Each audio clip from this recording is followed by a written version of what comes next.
Hello, Topical, and welcome back to your favorite NBA coverage on your favorite podcast with, frankly, your two favorite NBA correspondents at this point. It seems like it's going to be pretty constant like this for a while. So I'm obviously joined by Aradh Faruqi, I'm Ryan Mirotic, and we're going to get right into things because we're trying to catch up here. We're starting playoff previews for the second round when the game ones have already started. You gotta be kidding me. So, No, so you excited, Aradh? I am indeed. All right, so I guess we'll get right into the second round matchups. So obviously the Warriors and Pelicans both won their first round matchups pretty convincingly, let's say. What are you expecting out of this series overall? Well, from the Warriors and Pelicans, I'm not sure if I can say expect, but I at least hope for Rajon Rondo and Drew Holiday to keep up with what they did in the first round. I know they did a tremendous job on Damian Lillard and CJ McCollum, which in my opinion, in many ways, it's kind of like a diet version of having to guard Steph Curry and Klay Thompson because Damian Lillard and Steph Curry are a little bit similar, except Steph Curry is just a little bit better at essentially everything. Yeah. And Klay Thompson is he's probably the greatest role player of all time. I think we spent a good amount of time on the last podcast raving about how much we appreciate him. So if Drew Holiday and Rajon Rondo can at least maybe do like 70 to 80% replication of what they did in the first round against the Portland backcourt, then New Orleans has a legitimate chance, in my opinion, to take this series far. However, even though the series has already started, but even prior to the series, I really didn't think that New Orleans would be able to win more than maybe 2 games in this series. And that just being based on the fact that I knew Steph Curry was slated to return in the middle of the series, which he did last night. So I was expecting a good, hard-fought series. I was expecting Anthony Davis to kind of go back and forth with Kevin Durant. Even though their play styles are different, they're both, I think I read a few articles actually during the middle of the first round or around the end of the first round that said Anthony Davis might be, with Kawhi Leonard being sort of out of the discussion at the moment, you might be able to consider him a top 3 player in the NBA, considering he is probably at this point in time the best 2-way player. Obviously since Kawhi's not playing. Yeah. So he was involved in discussion. So I was expecting him to kind of elevate because that was his first playoff series when I imagine he had been feeling good. This is the best regular season of his career. He's probably going to finish top 3 in MVP voting, behind LeBron and James Harden, because I don't think Damian Lillard will be, perceived as well. But I expected Anthony Davis to, do a good job, at least going back and forth with Kevin Durant. But ultimately, because of the caliber of role players and help and supporting cast of Golden State, just definitely outdoes the supporting cast of New Orleans. So for that reason, I expect the Warriors to do a good job winning this series.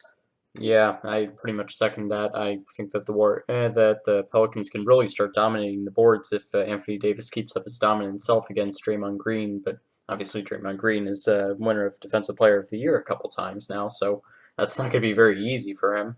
And also just trying to get Nikola Mirotic to be involved in the paint as well when he likes to stake it out on the perimeter and shoot threes the entire time. So that'll be interesting to see. It's also going to be very interesting to see how much the Warriors play small ball lineups because I know that was something they did a lot in the first round. And players like Pachulia and, well, actually, Kayvon Looney was coming off the bench a lot, and he was playing a ton of minutes. But yeah, we'll see how the lineups fare against the Pelicans. I think it's going to be very important for Drew Holiday to play incredible defense on the perimeter because if Klay Thompson starts going off and then Kevin Durant goes off because God knows Darius Miller isn't going to be able to slow him down, then yeah, like I don't think that the Pelicans would have a chance in that case, but we'll see because like the Pelicans obviously they can surprise you quite a bit. We both predicted the Trailblazers would win that first round series, and then the Pelicans come in there and sweep them, make the Pelicans look like they're the next rendition of the Nets or something. But yeah, it's gonna be very interesting to see. So I guess we'll get into positional matchups now. I assume this is gonna be the easiest series for us to do that for. So starting at point guard, we have Shaun Livingston versus Drew Holiday. Shaun Livingston, I give the advantage of Drew Holiday. I just feel like at this point, Shaun Livingston's a good player, but he's still, he never really expanded his range to beyond the 3-point line. And while he is taller and a good defender, I feel like he's sort of the reputation of Sean Livingston, I think, is for some reason still stuck in like 2016 when he was able to, legitimately fill, at least, a little bit over half of what Steph could do. I remember in 2016, he actually he started in the first game of the playoffs for them, or maybe it was the second game. But whatever game it was, he scored like 21 points, and he was, obviously he was an amazing two-way player. But I feel like for whatever reason, he's declined a little bit. I don't think he's the same player. And Jrue Holiday coming off of a sensational first round, where I think he established himself as being probably, I would probably say, the best two-way guard in the Western Conference. Unless I don't want to be intentionally forgetting someone. Well, there's Jimmy Butler, but he's the best two-way point guard. I think I'll say that for certain. And I just feel like at this point, like, he's younger, he's a better shooter, better defender. Sean Livingston is very limited offensively, and defensively he is still good because of his his crazy wingspan and the fact that he's 6'7". But I don't really think you need to go into why Jrue Holiday is a clear choice. Yeah, and you're definitely right about that whole thing where the Warriors are just remembered for their bench players being amazing in 2016, and like that's been a real holdover where everyone thinks that Iguodala is still going off from the bench, and Sean Livingston is still giving you really valuable minutes, and someone like Draymond Green is knocking down all the threes. I mean, he kind of is so far, but like that wasn't happening throughout the first round, and like that they would have a bunch of contributors off the bench, and like David West would be giving him a ton of minutes, and that remains to be seen. It's kind of hit and miss. But within the Sean Livingston versus Jrue Holiday matchup, this seems like a no-brainer. I mean, Sean Livingston is an above-average point guard in the NBA, and his length is always super helpful, but Jrue Holiday is, as you said, one of the best defenders at the point guard position, and at the same time, he's always been one of the best ball distributors, and he's lately been pretty hot from free, and just he's been nailing a lot of shots, and that's what he's been needing to do. So that's really important for him, and I would second that. I think he is the best two-way point guard in the league. He only second to two-way guard for the next person we're going to be talking about in the shooting guard matchup, that being Klay Thompson versus poor E'Twaun Moore. Yeah. And Ryan, just to remind, I guess, because I don't remember exactly either, but what's the basis for the starters you're choosing? Is it win shares? Yes. Win shares, okay, yeah. Yeah, just wanted to make sure. Klay Thompson, definitely. Best two-way. I don't know. I get caught up in saying best two-way because, Jimmy Butler and him, there's a guy who's really a better defender, but, regardless, he's he's a top two defensive shooting guard in the league. I don't even really think that's close. I think him and Jimmy Butler are clearly the two best. Klay Thompson is, in my opinion, the third greatest shooter ever, maybe even second. Really only behind Steph Curry. I mean, at this point, he's more efficient. He's a more efficient 3-point shooter than Ray Allen. Even Klay Thompson, I think, also has more range than Ray Allen. Ray Allen is sort of. I mean, I understand that he was considered to be the greatest shooter, but it was really only in terms of the amount that he made, because he wasn't exactly like he was a very efficient 3-point shooter, but he wasn't more efficient than Klay and Steph are. So yeah, Klay Thompson, I think there are very, very, very few shooting guards that he isn't the clear advantage in, and that just goes to show that the Warriors super team is just, they really are the super team. So yeah, Klay Thompson, because of defense, shooting. And just overall impact to the team, he's always a plus and a positive. I don't ever recall Klay. There's never been a situation where I've been watching the Warriors where it's you can't have Klay out there right now. But I mean, and that's really saying a lot, because there have been moments where you can't have Steph out there for defensive purposes. Steve Kerr has had moments in the fourth quarter where he hasn't played Steph Curry for defensive reasons. He's played Sean Livingston instead, and there are times when you can't play Kevin Durant because sometimes he gets into foul trouble, or a technical foul, he might go off on the refs, or you've got issues with him sometimes, and he gets injured a little bit. He's missed some games due to nagging injuries. He missed 20 games last season due to a knee thing. And Draymond Green, sort of for the same reasons, not really the injuries, but just in terms of their demeanor and how they act on the court. He's kind of at risk to pick up technical fouls, stuff like that. But Klay Thompson is the most composed player on their team. he really doesn't like. He's probably you get zero drop off with him. Simply even when he's cold, it's like he doesn't really have a night where he's so cold that he won't make any impact, because even if his shot is not falling, he's doing something defensively to still have a reason to be out there, because he's not like these other spot up shooters who, like, if they're not shooting well, then you have to take them out of the game because otherwise they're useless. He's very rare that he's actually cold anyway, because he's such an efficient 3-point shooter. As I mentioned, I believe he shot like 42 or 43% from three this season. So Klay Thompson easily. Each one more really doesn't offer, like, he's exactly what I was just describing in terms of he's a shooter, and if his shot's not falling, you really can't play him because otherwise he's useless. So Klay Thompson for sure in that matchup. Yeah, definitely. If you guys didn't get the idea from the last podcast we recorded, we're big Klay Thompson fans, and we really respect his demeanor and how you can always count on him to be even keel and not give you technical fouls. It's been a problem with Kevin Durant this season. And yeah, he's one of the best shooters ever. I don't think anyone would argue that he's at least in that conversation, much less all the way up there. And just addressing that point about great shooters from the past, just the fact that they can even have similar efficiency, much less better efficiency than players like Ray Allen and Larry Bird from the past, when they're taking twice, and sometimes in some cases like Larry Bird, where he's taking 3 frees a game, 3 or 4 times as many frees, and still shooting them just as efficiently. I mean, that says a lot about your true skill, and it doesn't take an AP stats whiz to know that. So yeah, Klay Thompson is the obvious choice here. I'm not a big fan of each one more personally. I think he's the weak point in the Pelicans starting lineup. I think that they should probably try and get a better shooting guard, to be honest. So yeah, this is a no-brainer. And just to save you guys from another no-brainer, because there's really no point in talking about these no-brainer ones, at small forward, we're both taking Kevin Durant. There's almost no conversation there. Is it against Darius Miller? Yeah. Darius Miller, yeah. Yeah, Kevin Durant, second best player in the league. Debatably, I guess. Some people think he's first, some people think he's lower than that. But regardless of what it is, I think to everybody he's at least top 5. So supremely talented. I feel like people are going to be able to make a case for him to be a top 10 player in NBA history when it's all said and done. Depending on how they make their cases, because some people love the rings and all that stuff, and he might have his few. So Kevin Durant, definitely. Yeah, 100%. Okay, so then we can just get right into a power forward, and this one still isn't much of a competition, but at least we can talk about it because it's interesting, because Mirotic has played a lot better. We have Draymond Green versus Nikola Mirotic, with Draymond Green really being the defensive stopper for the Warriors, and Nikola Mirotic being a stretch 4 and an offensive player that you can really rely on from the Pelicans.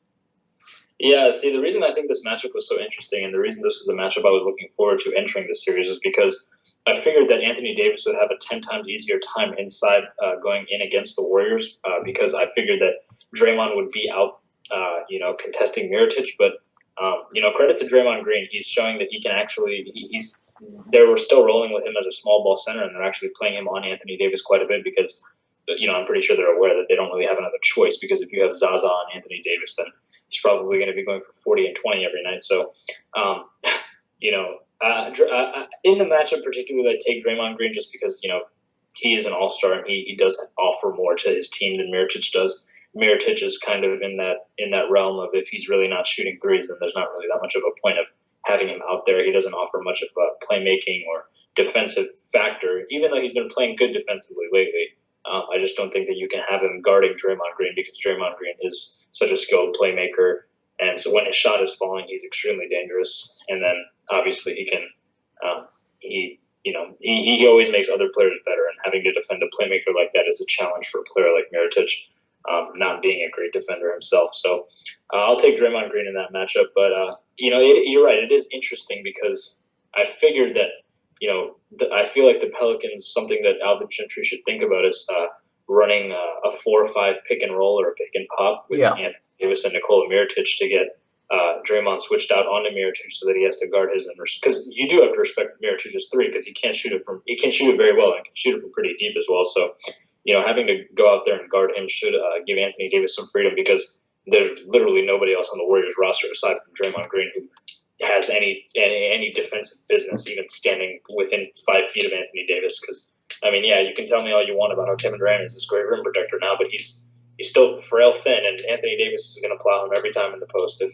he gets the opportunity to. It's not even going to be close. So Draymond Green's the only player that stands a chance guarding Anthony Davis. With anybody else, it's not even close. I remember watching a clip from Game 1 where he was on Klay Thompson, and Klay Thompson, even though he's a great defender, he's a great perimeter defender. There's no stopping Anthony Davis in the post unless you're Shaquille O'Neal in his prime. Yeah, no kidding. And yeah, I think this one comes down to like the three categories of offense, really, because obviously you have your five big box score statistics, your points, your rebounds, your assists, your steals, your blocks, and I mean, steals and blocks aren't really representative of true defense anyway, so I'm not even going to talk about those. But just in terms of points, I think it goes to Mirotic. He's a better offensive option. He's a more consistent offensive option. Like, sure, Draymond Green can go hot for like a couple minutes or so and knock down a couple of threes, but usually he's either missing the threes or like Steve Kerr is complaining and being like, "Oh, are we giving Draymond Green the ball? We need to pass to Steph or Clay or Kevin Durant on those situations." So I think that Nikola Mirotic wins in that, but I think Draymond Green really outperforms him in terms of assists. You can really count on him to pass the ball around and really help the Warriors offense run when like they're passing it into the paint, and then he can just pass it right back out to one of the other guards on the perimeter, and like the defense is never prepared for that. So like that's always a good option for them. And then in terms of rebounds and defense, I think it goes to Draymond Green. So that one really breaks the matchup for me. I think Mirotic has been really impressive in defense in the first round. Actually, he had my play of the season, not season series, in the Trailblazers Pelicans series on one defensive play where he was just waving his arms all over the place and got a crazy steal. But yeah, like I don't think he's been anything that's better than Draymond Green, just because Green has been one of the best players in the league at defense for the longest time, and I don't think he gets enough credit for his passing.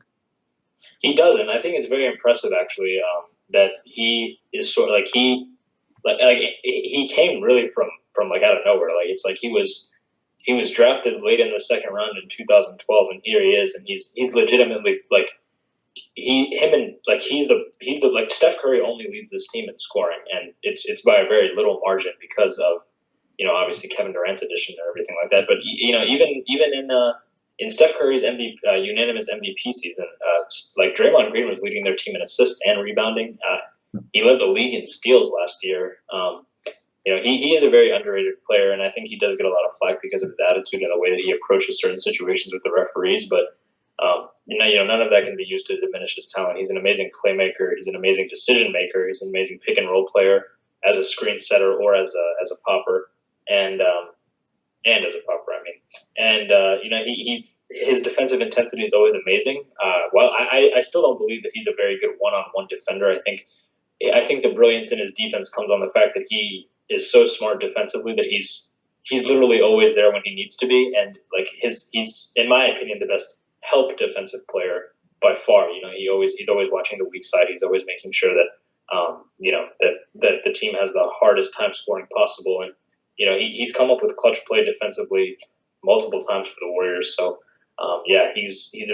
he does deserve to be an all-star, even though he might not be the scorer that some people expect, but who knows? Maybe if he was in his own system, then he might actually be able to be a little bit of a scorer, because in games when no one else has played, he's actually done a pretty decent job. So yeah, I would definitely agree with that. Okay, so that's that matchup, and then we have the obvious one again, the center position. Since we've been talking about Anthony Davis so much, I guess you guys can predict that Anthony Davis would win over any center that the Warriors could put in. They could put in JaVale McGee, they could put in Kevin Looney, they could put in what's his name, Zaza. That's right, and they could even put any of the other free centers that are apparently on the roster in, but none of them would make a difference against Anthony Davis. He's the best center in the league. It's not really a competition. He's one of the best players in the league. He's one of the best scorers, one of the best rebounders, one of the best on defense. He's really an incredible player, and he even like passing out. Like we were talking about Draymond Green's passing ability. Anthony Davis isn't on the same level, but it's still a plus from a center. Like you can really count on him to initiate the offense, and if he wants to triple up the court or something, he's no Joel Embiid, but like he can competently do something like that. I heard Steven Jackson, a former Spurs player, compare Anthony Davis he called him an athletic version of Tim Duncan, who's simply not in as good a situation. And I think that's a little bit of a fair comparison, because if you consider Duncan's defensive impact and the fact that he was able to score inside, and then he obviously developed a little bit of an outside game with his bank shot and his passing out of the post. And I was explaining this to a friend of mine the other day that how many assists you get is actually not indicative of how good of a playmaker you are necessarily, No. because Tim Duncan, for example, he was an excellent passer out of the post. He was always creating looks and opportunities and getting lots of hockey assists, after with his back to the basket and doing all sorts of things like that. And, he was an underrated playmaker. So he did a great job throughout his career. And I think Anthony Davis is doing that as well. Even though he doesn't average a lot of assists, he is a very good passer, and he does make the right decisions when he knows that he can't score.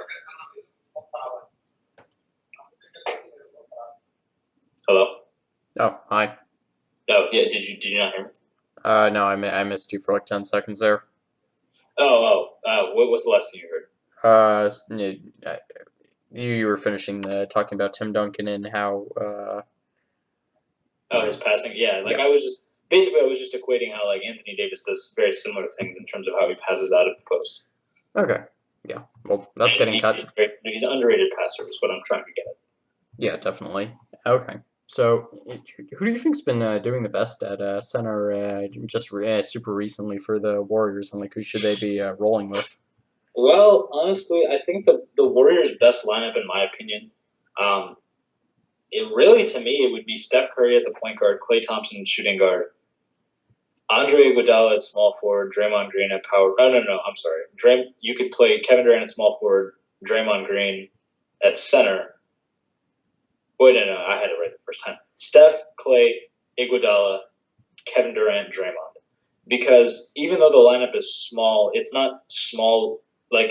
It's not small in terms of length. Because Draymond Green is long, Klay Thompson is long, Iguodala is long, Durant is obviously very long, and Durant he'll never have to defend Anthony Davis, which he just won't have to. And I think Durant, even though he's not an excellent defender, in my opinion, I think he can do a fine job containing Darius Miller or literally anybody else on the Pelicans roster. Because as long as he's not guarding Drew Holiday, who's going to blow by him, and he's not guarding Anthony Davis, everyone on the Pelicans is susceptible to being defended by Kevin Durant. Because if he's on Nikola Mirotic, for example, all he really has to do is scout his threes. He doesn't really have to worry about him putting the ball on the floor or anything like that. So I would roll with Steph, Klay, Iguodala, Durant, and Draymond.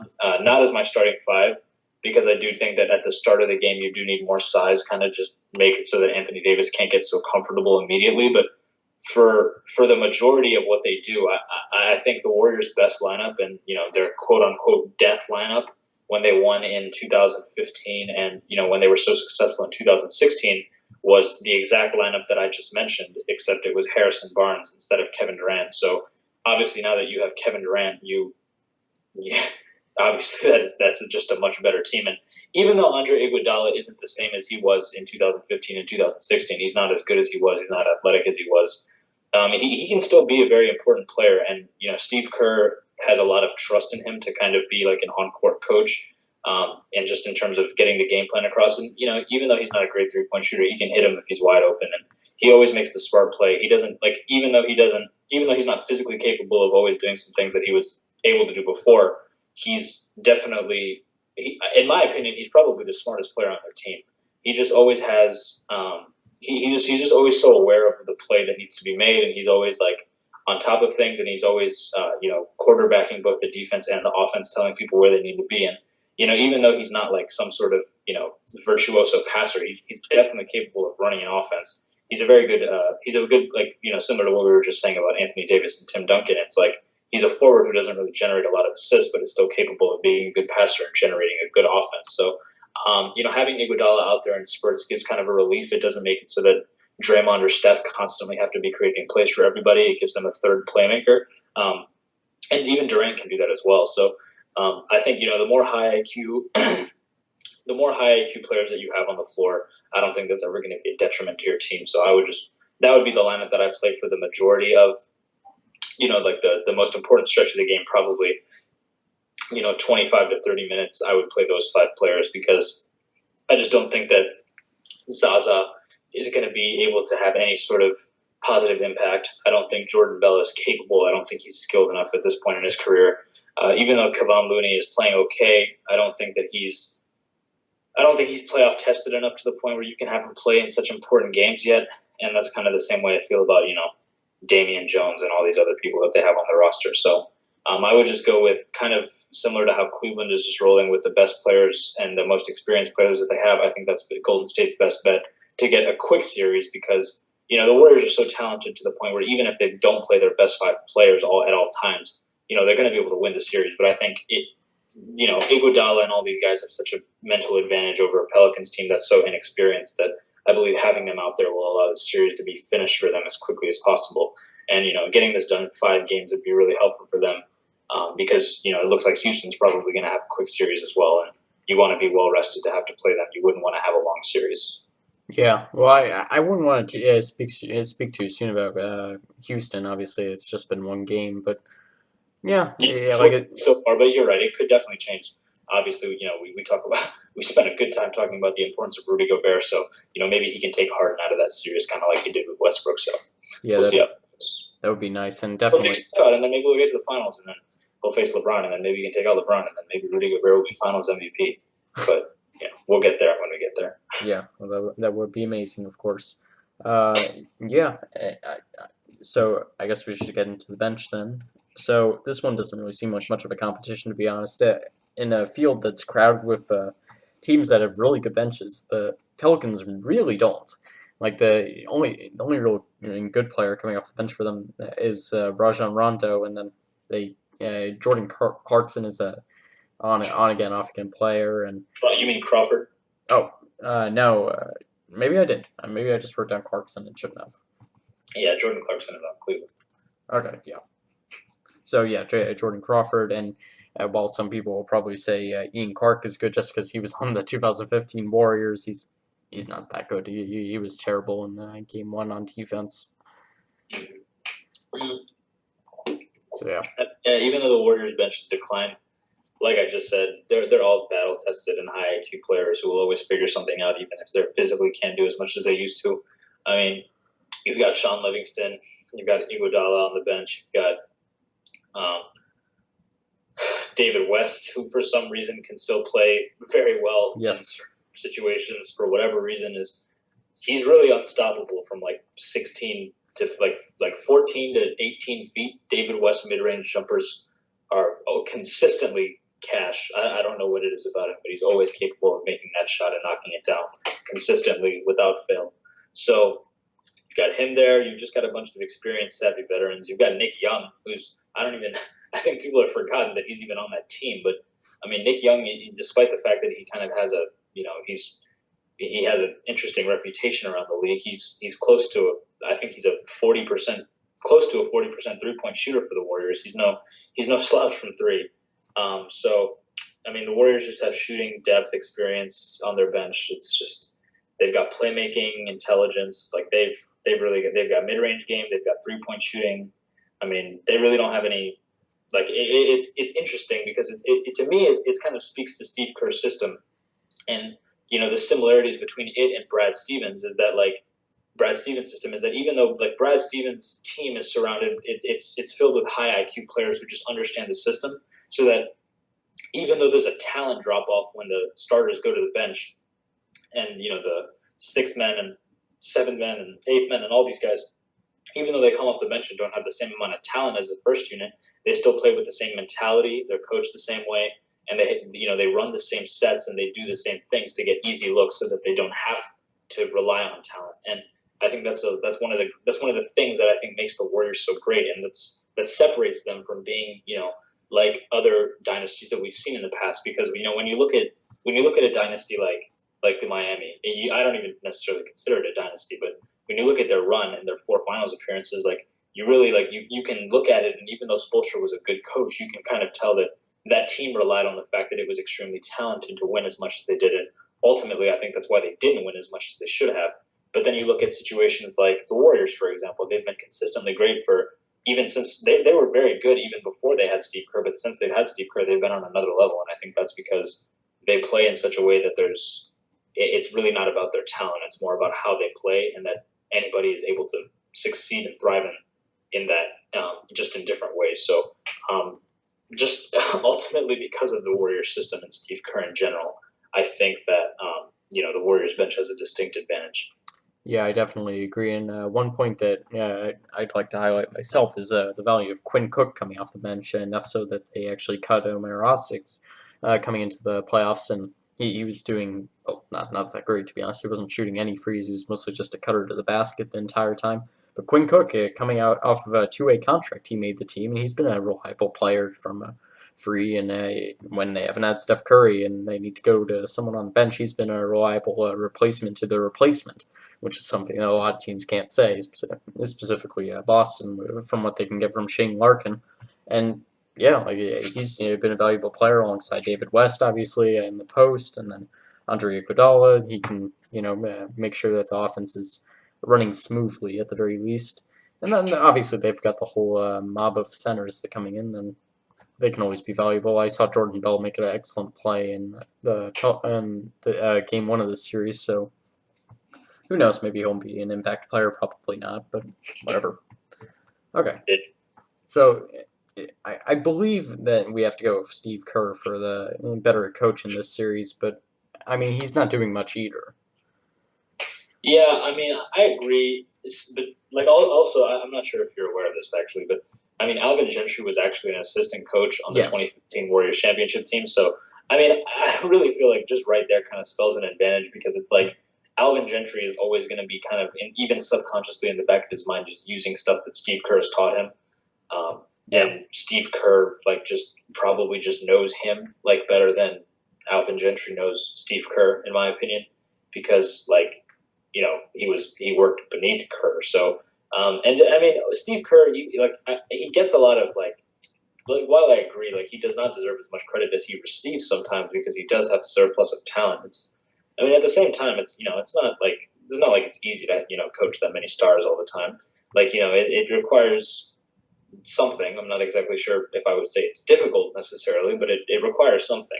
It requires having to know when to just defer to your stars. And Steve Kerr, one thing that I will say is he does have an excellent understanding of his players. Like, it's never like I've never once, like, you see Tyronn Lue and LeBron argue frequently. You see Tyronn Lue hollering on the sideline sometimes. Like, you never see that with Steve Kerr. Like, you only ever see Steve Kerr yelling at the referees when he's upset with them.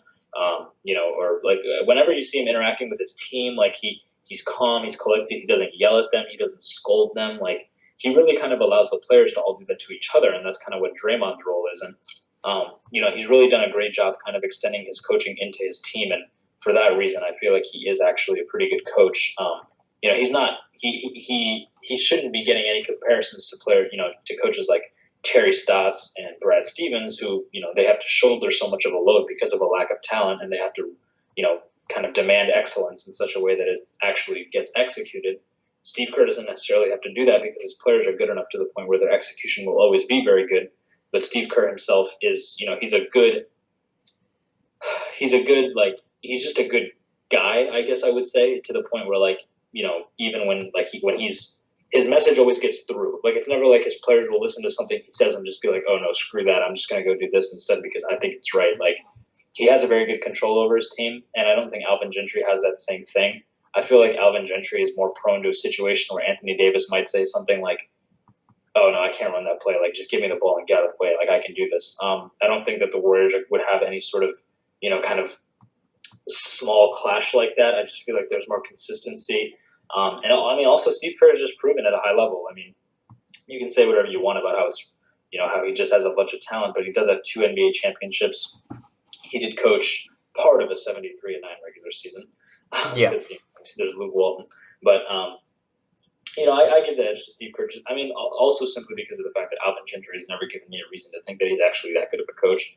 I mean, this team has underachieved for a long time, even, when they've had Drew Holiday and Anthony Davis in the past, and they really weren't playing that well with DeMarcus Cousins and Anthony Davis. So that kind of shows me that he might not have that same ability to know how to stagger minutes and all those sorts of things. So, Yeah, so I think it's a very good point, honestly, that Steve Kerr is very good at managing the personalities of his players. You always see a bunch of op-eds throughout the season where they're like, "Oh, is Draymond Green going to blow up the Warriors, and is he going to leave because he's a big fireball or whatever?"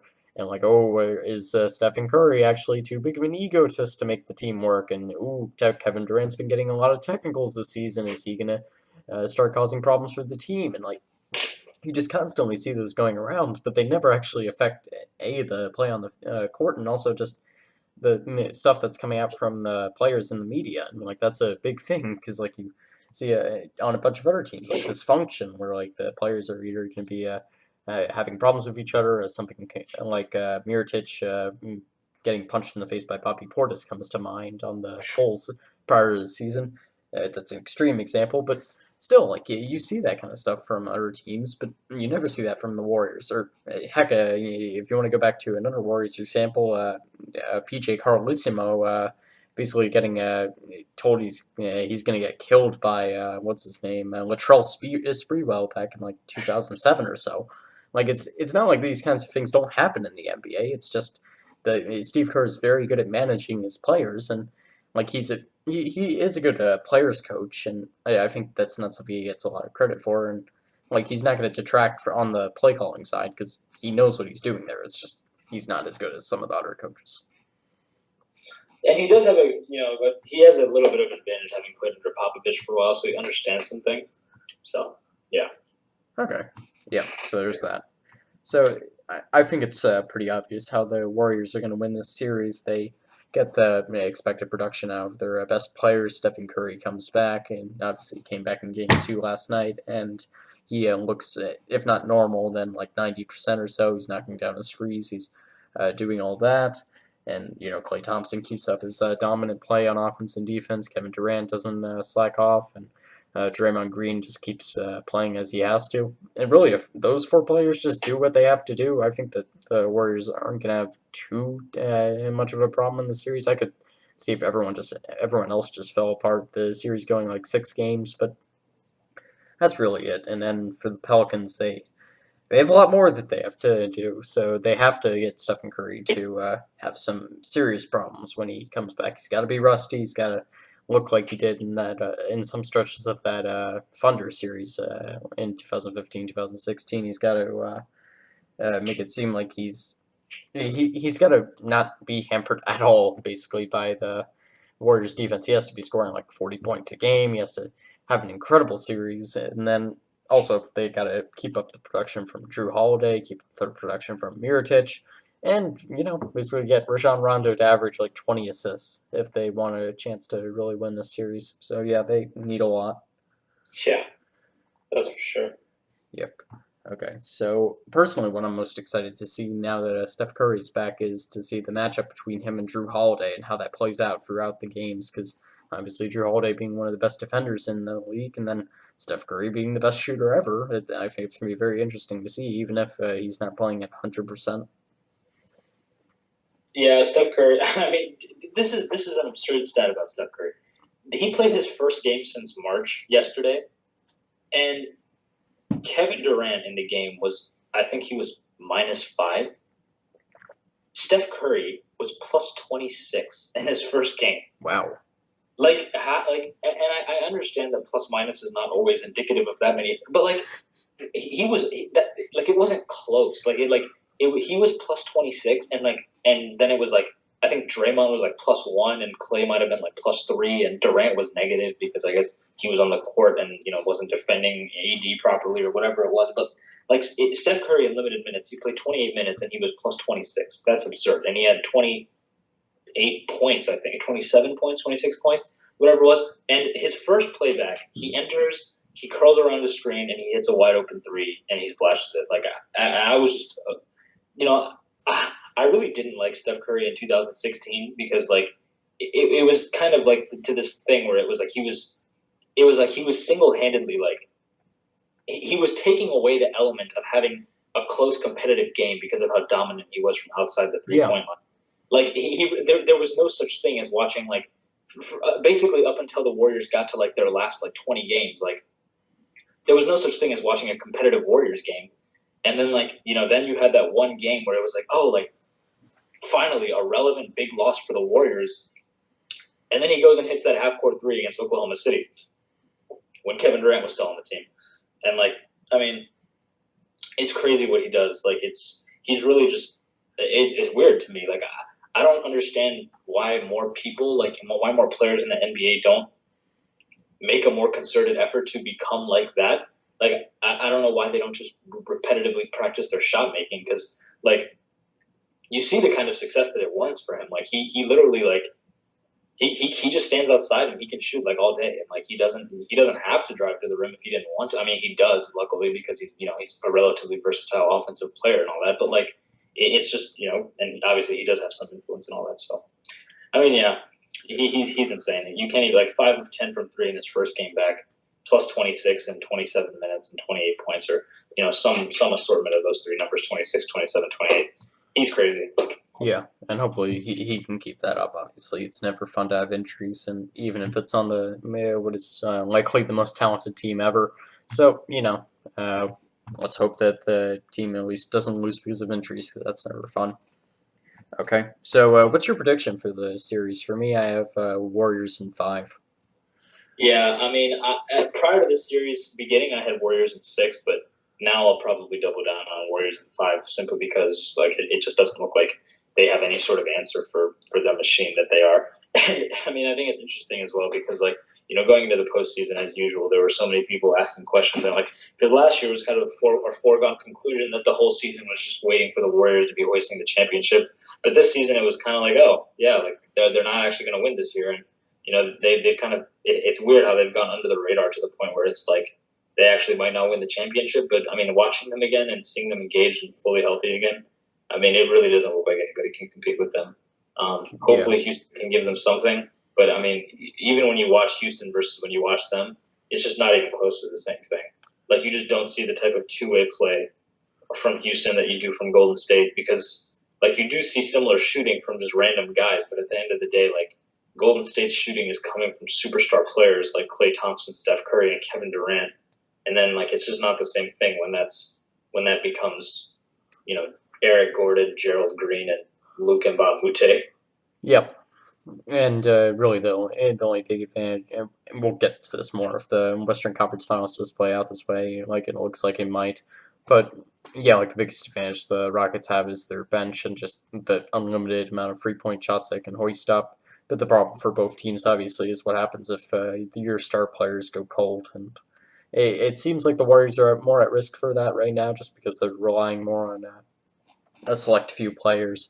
And while the Rockets' defense has been incredible in a lot of different games in the regular season, it can go on and off. And obviously, James Harden can have his good defensive nights, and he can have his really bad defensive nights where he's just not trying. And in the playoffs, it does seem like he puts in a lot more effort, but we'll see. Like it's just gonna be a fascinating series, and I don't think anyone would predict it not to be 7 games if it does happen that way.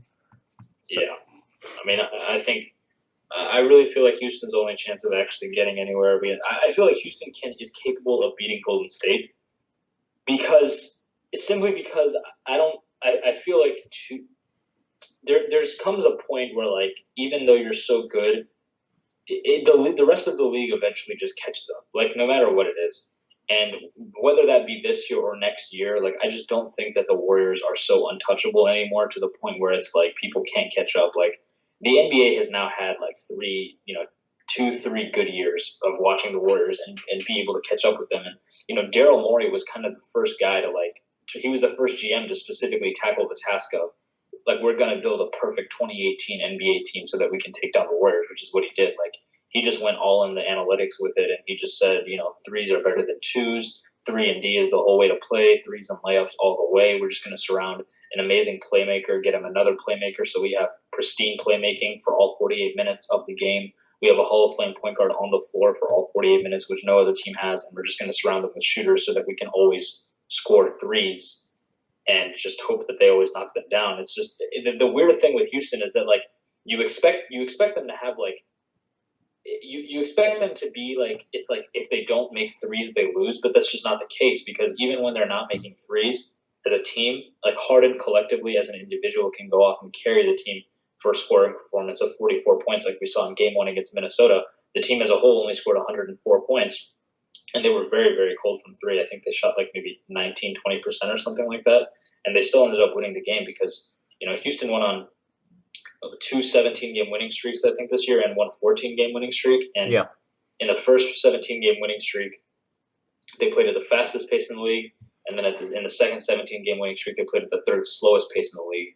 So they're actually able to play both fast and slow. So, they can kill you in a half court sense because Harden is an amazing isolation player. Chris Paul is an amazing isolation player. They have a guy whose nickname is ISO Joe on their bench now. I don't think he's going to be getting significant playoff minutes, but the fact that they have him can just help a half court offense.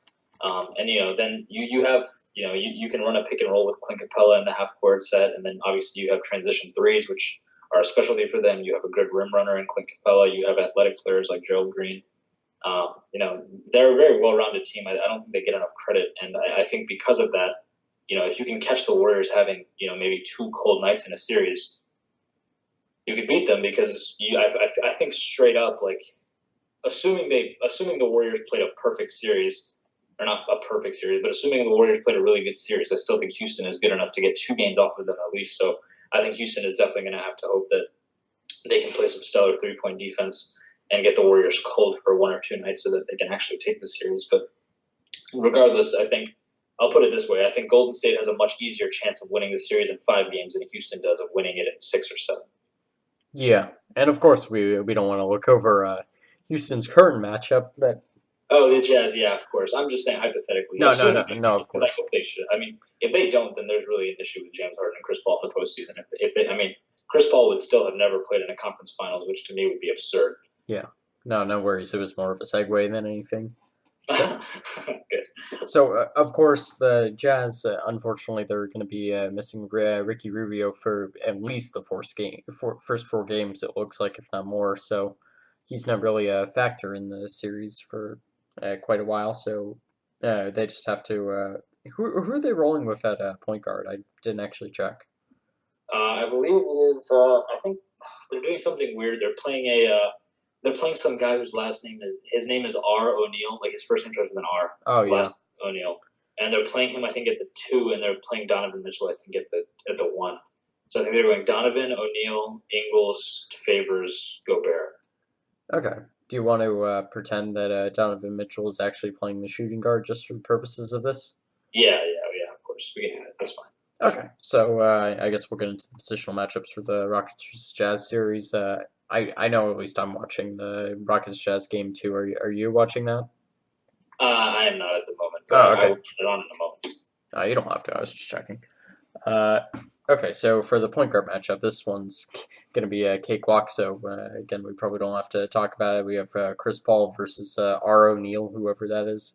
He made a couple of good threes, but he's really just a complete nobody. And Chris Paul's pretty much the best point guard ever in terms of just being a pure point guard. I mean, win shares per 48 minutes backs that up. Per 36 minutes also backs that up. His defense backs that up. His stealing ability alone backs that up. And like he's just pretty much the best point guard ever. It's not really much of an argument. You can say, ooh, John Stockton, but Stockton didn't do much. So, yeah. John Stockton really, he's the all-time steal leader, but he was a horrible defender individually. I don't think he ever made an all-defensive team. Yeah. So that's pretty telling right there. So, yeah. Chris Paul made 9, and he's led the league in NBA records 6 times. But, yeah. Anyways, Chris Paul for sure. I mean, I don't even know R. O'Neal's first name. The fact that calling him R. O'Neal is telling enough. Chris Paul, I don't even know R. O'Neal, and I can tell you right off the bat, he's a better scorer, playmaker, defender, rebounder, passer. And I think Chris Paul is probably the best assist-to-turnover ratio guy in the league, ever, actually. So I think for his career, he averages under 3 turnovers. I think it's like 2.4 turnovers, which is absurd. So, yeah, Chris Paul for sure. Okay, yep. So that's our point guard 1, and unfortunately the shooting guard position isn't going to be much closer, even though our friend Donovan Mitchell is still pretty good. We have James Harden versus Donovan Mitchell, so the presumptive MVP at this point versus the unfortunately presumptive Rookie of the Year. Yeah, I mean Harden. Mitchell's great and all, but I mean we have already discussed how. I mean we've already talked about how Mitchell is really not the most important player on their team. He's just the best scorer on their team. Yeah. So, James Harden's just much more complex player. He's a better shooter. He's a better passer. He's a better rebounder. And this is weird to say in a James Harden sentence, but James Harden is actually a better defender than Donovan Mitchell. Yes. Donovan Mitchell is a rookie, and he doesn't have any sort of conscience of playing defense, and he doesn't know how to properly stay in front of a guy. And I don't think I've ever seen him block a shot since I watched a Utah Jazz game. So, Harden is actually doing a pretty good job in blocks this year. I think he's averaging 0.7. Yeah. Just for a shooting guard. So, and considering he is only 6'5", I say only, but 6'5" relative to how big other players in the NBA are nowadays. It's not that big, so he's doing a good job. So I've got Harden for sure. He actually has had a stellar season. I think you can make an argument that he established himself as being the best guard in the NBA this season. Some people will obviously disagree and just be like, "Oh, Steph Curry threes, deeper shooting range." But I mean, in my opinion, Harden's a better isolation player, rebounder, passer, defender. Even though because Steph Curry's no good defender himself, so I think it's hard to compare a rookie to the best guard in the league. So Yeah. or one, if at worst, one of the best guards. Yeah, I mean, James Harden would be better than any shooting guard in the league if you put him up against them. So I mean, Donovan Mitchell just stands no chance. But I'm really curious for this next matchup because this one's incredibly tight. Honestly, I think it comes down to how much you've been paying attention to the Rockets player. We have at small forward Trevor Ariza versus Joe Ingles. So for me, this one's really close because Joe Ingles obviously is one of the best free-point shooters in the league, and it's hard to tell how good at defense he is because obviously the Jazz are very good defense overall, so his overall defense is going to be brought up, but the same thing is the case for Trevor Ariza. So Trevor Ariza is also a fantastic free-point shooter. I feel like he goes under the radar on that, but he's one of the best free and D players in the league. Even in the seasons when the Rockets haven't had good overall team defense, he's been a fantastic defender. So I I think it's I think it has to go to Trevor Ariza, honestly, just because I don't trust the fact that Joe Ingles would be as good on defense if he was on a crappy defensive team. Plus, I think that Trevor Ariza gets like the slightest of edges, maybe in passing ability, but I don't even know, to be honest. Well, I mean, here's what I'll say. I think that while Joe Ingles is a fantastic player, I really feel like if he was anywhere else, I mean, he's really just a spot up shooter. Also, I mean, this is kind of unrelated to how good they are as players, but I feel like it's important considering what their roles are. It takes Joe Ingles a very, very long time to get off his three-point shot, whereas Trevor Ariza is very, very quick to fire from the corners. So that for that reason, I just feel like Trevor Ariza has more capability of being effective, simply because with a defender on him, he's never going to have an issue getting up a shot. Whereas Joe Ingles, I don't think is capable of taking a contested jump shot because of how slow his release is. He brings it up to his face and flattens his left hand and shoots it in front of his face from above his head. It's a very strange looking jump shot, but and just like what you said, Trevor Ariza is, in my opinion, he doesn't rank when you're ranking the 3 and D players. Obviously, you've got Klay Thompson up and above everybody, but when you get down to the lower tiers, Trevor Ariza is right there at the top. So I just feel Trevor Ariza, and also another thing, this might not be that relevant, but yeah, I just think it's something to point out. Trevor Ariza is an NBA champion. I'm not. He wasn't like a reason they won the championship or anything, but he does have that playoff tested battle experience. And I just feel like he's less likely to get rattled in big situations because he's witnessed it and he's been in big games before, and he's also just been on this Houston team, which is experienced. And I just feel like they as a collective unit are playing with much more confidence and they have absolutely nothing to fear.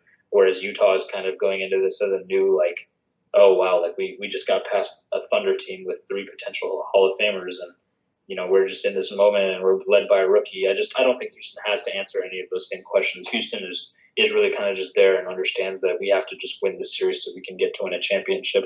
Whereas Utah is probably kind of looking at it in terms of, if we win the series, that's just a great accomplishment for us. So, based on their mentalities and just the fact that it'll take Ingles a longer time to actually get his shot off, and because I think Ariza is a better individual defender, I'll give a slight edge to Trevor Ariza. But not to take anything away from Joe Ingles, he's one of the most fascinating players in the playoffs thus far. He's been playing amazing, and his jump shot is not a good looking jump shot by any means, but it is a very good jump shot. It goes in almost all the time when I'm watching him play, and I still can't forget the fact that he drained 4 straight in Paul George's face and stared him in the eyes after the 4th. So Yeah, it was great. Slight edge to Trevor Ariza. Okay, yeah, I think that's fair, obviously. So, okay, this next one actually is going to be interesting because they don't do the same things at all. So, for the Rockets, we have Ryan Anderson, who's notoriously a stretch four. When I say stretch four, I mean he stretches out to the half court basically and just knocks down any threes that you'll give him. But he doesn't really do anything else. And then you have Derek Favors, who mainly plays in the post, and he gives you awesome defense, as we saw in the first round series against the Thunder. But he definitely isn't a stretch four, and his passing ability is dubious at best. Yeah, I mean, I'm going to go with Favors regardless because I just feel like he can be more impactful. I feel like Ryan Anderson's easily replaceable by any shooter in the lineup, and I feel like they're now kind of they're being more favorable for PJ Tucker anyway because of his defensive ability, and I think Houston realizes that Chris Paul is a very good defender, but he's still undersized, so you have to have some defensive presence who can switch on to the more talented perimeter offensive players, and PJ Tucker allows for that. So. Ryan Anderson, I think by this point is really just, he's just stuck from those weird spots on the wings where he's shooting and his hands end up looking like an airplane after he's done shooting. So, Derek Favors he had a fantastic first round series. He's a more skilled player all around, in my opinion. Rebounding, scoring inside, as you mentioned, and defense. So just those 3 elements alone would get me to favor Derek Favors over Ryan Anderson. Yeah, any chance I can, I'll take really good defense over just 3-point shooting. There's so many players in the league right now that can just shoot the free, and we were talking about the value to an individual team. Ryan Anderson is on a team that every single player on the roster except for Clint Capela can knock down a 3-point shot. So it's not that valuable to just be really good at knocking down a 3-pointer from 40 feet out. So, yeah, that's true. Yeah, and plus I don't know anything about his passing ability, and I know that he's not a good defender, so that's not good. And it's just the fact that Derek Favors, he was doing so much to help Rudy Gobert in that Thunder series, yeah, because when we were talking about what's going to happen if on a pick and roll, Rudy Gobert gets drawn out to the key or the 3-point line, and how are they going to defend the rim at that point? And we were talking about how that would be a key strategy for the Thunder, and then it was solved by Derek Favors just occupying the space that was open when Rudy Gobert got drawn out, and it didn't end up being too much of a problem, and the Jazz won for it. Yeah. All right. So now we have the center position, and if we were just going to go off of the performance in Game 1, I think it would be Clint Capela, just because Rudy Gobert did not have a good defensive game. He kind of just got his butt handed to him against Clint Capela in the first game. Luckily, though, we know that small sample size is irrelevant, and that Rudy Gobert will play better defense in the second game, as we've already seen, and that Clint Capela, while he is a top 5 center in the league, he's ultimately a plug-and-play player and benefits from having 2 of the best ball handlers in NBA history passing to him. And, yeah, it just seems like Rudy Gobert does more. Yeah, I mean, Rudy Gobert, it's a close matchup, but, Rudy Gobert is a defensive player of the year regardless. Even though he didn't have as stellar a game as we would have liked in Game 1 from him, I just think that overall he is more skilled than Clint Capela and that he's less reliant on the players around him, whereas Clint Capela really has he really does need to be spoon-fed a lot in terms of his baskets. And, Rudy Gobert does not need that on offense while still being better defensively. So simply because he's better defensively and is more skilled offensively, he's more capable of seeing a play, I think, for himself rather than just being told where to be. So for that reason, I give Rudy Gobert the edge. And his defensive, Clint Capela is doing amazing on defense. Don't get me wrong, but Rudy Gobert, I think the only player in the league who's even comparable to Rudy Gobert in terms of a paint defender is Joel Embiid because, of his switchability and athleticism and all that sort of stuff. So, yeah. Yeah, I would agree with that as well. Okay. Just so I can be fair to anyone who would want to complain about this, would you still take Derek Favors over PJ Tucker if they were matched up? I would. I mean, PJ Tucker is just a 3 and D player. He doesn't really offer that much. Even, I mean, I can't. Uh, this is like just a generic argument for me is like this is just something stamped in my brain. Is like I can't think that you're better than somebody just because you're better at less things. Like it's like it really like just for example, right? Like I can't think that Kevin Durant is better than LeBron when LeBron is almost as good of a scorer, if not a better scorer, and then a better rebounder and passer and defender throughout his prime. But then there are people who think Kevin Durant is better because he's a better scorer and shooter. Like to me, that doesn't make sense. Like you can't be worse than someone if you're better at more things. So for the same reason, Derek Favors is better inside, better rebounder, better defender, and PJ Tucker is just a shooter and defender, just like so many other players in the league. So for that reason, I think I would favor Derek Favors. Okay. Unintended. All right, good. I just want to make sure. Okay, so for the bench, I think I think it has to go to the Rockets ultimately. While we both like the Jazz bench quite a bit, the Rockets it is just all free and D players or just players that can knock down frees because obviously you have Ryan Anderson as well, and like the frees are never ending. You have Lukumba Mute, you have Eric Gordon, you have Nene, who actually I've seen knock down a couple frees with the Wizards, so even he has some ability with that. You have Gerald Green, obviously. You have Ryan Anderson if he's coming off the bench for PJ Tucker. You have who else? I'm trying to figure if there's anyone else I'm missing. I don't think so. And then that's just compared to more limited production for the Jazz from players like Fabo Cephalosha, Alec Burks, Jay Crowder, who's been knocking down a ton of frees himself.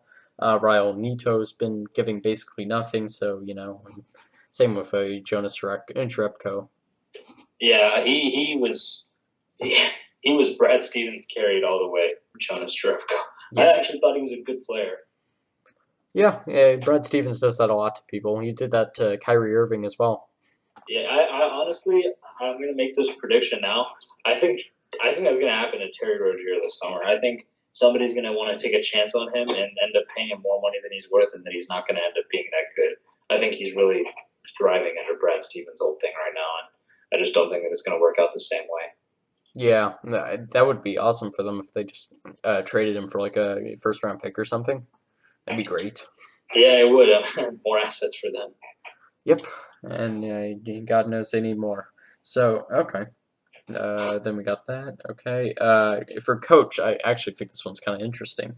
So I think this comes down to how much you believe in Mike D'Antoni's play calling ability. We have D'Antoni versus Quinn Snyder. Quinn Snyder.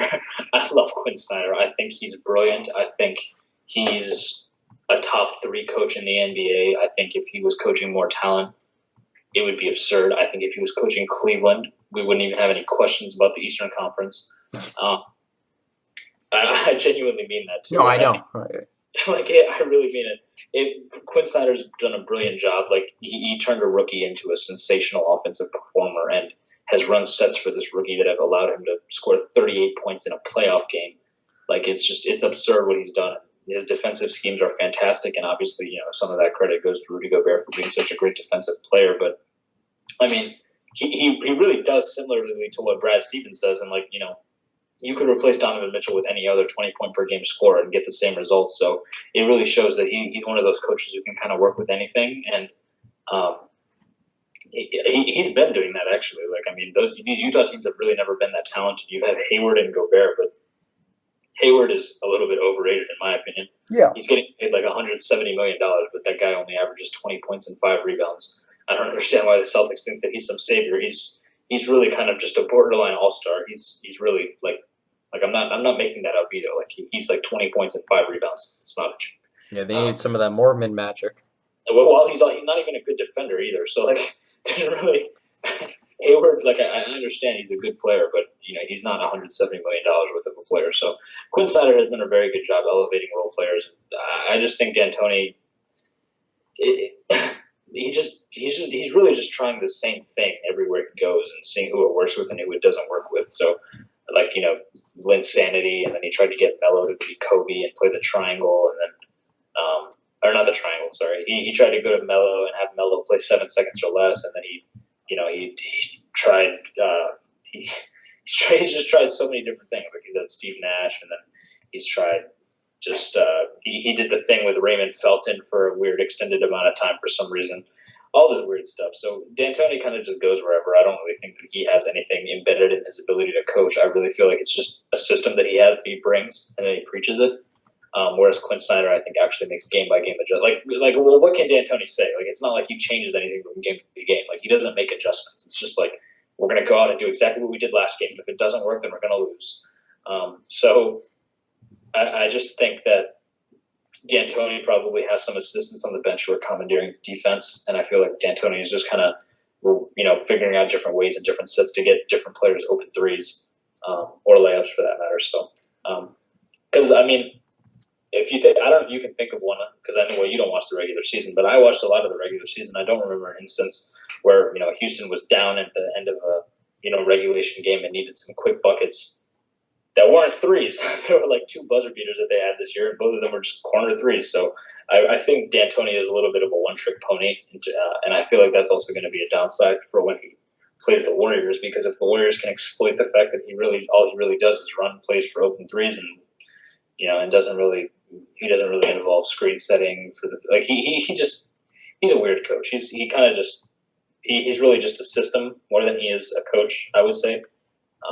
Not to say that he hasn't done a good job, but Quinn Snyder has done much better in my opinion. He's actually more.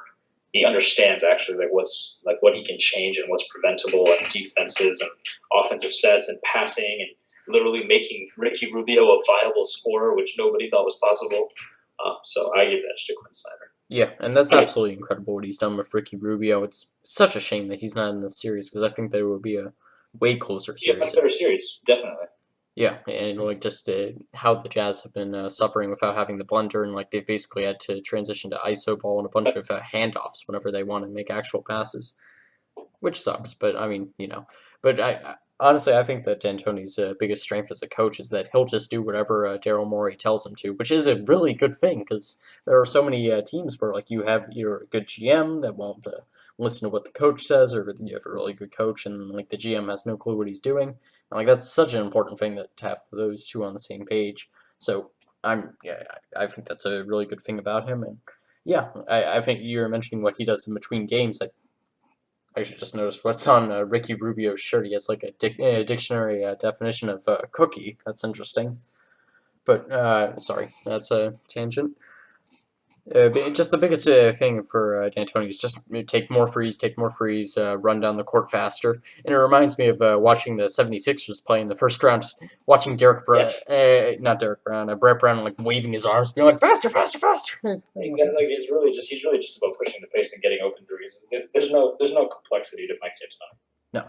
Okay. So that's clearly an edge to Quinn Snyder then.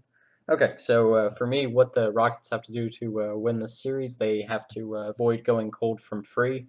And yeah, we talked about how they're really good at scoring in the paint as well, but as long as Gobert gets his act together and Derek Favors keeps being a defensive presence, it's going to be a lot more difficult for the guards, especially to score in the paint, and also even for Clint Capela.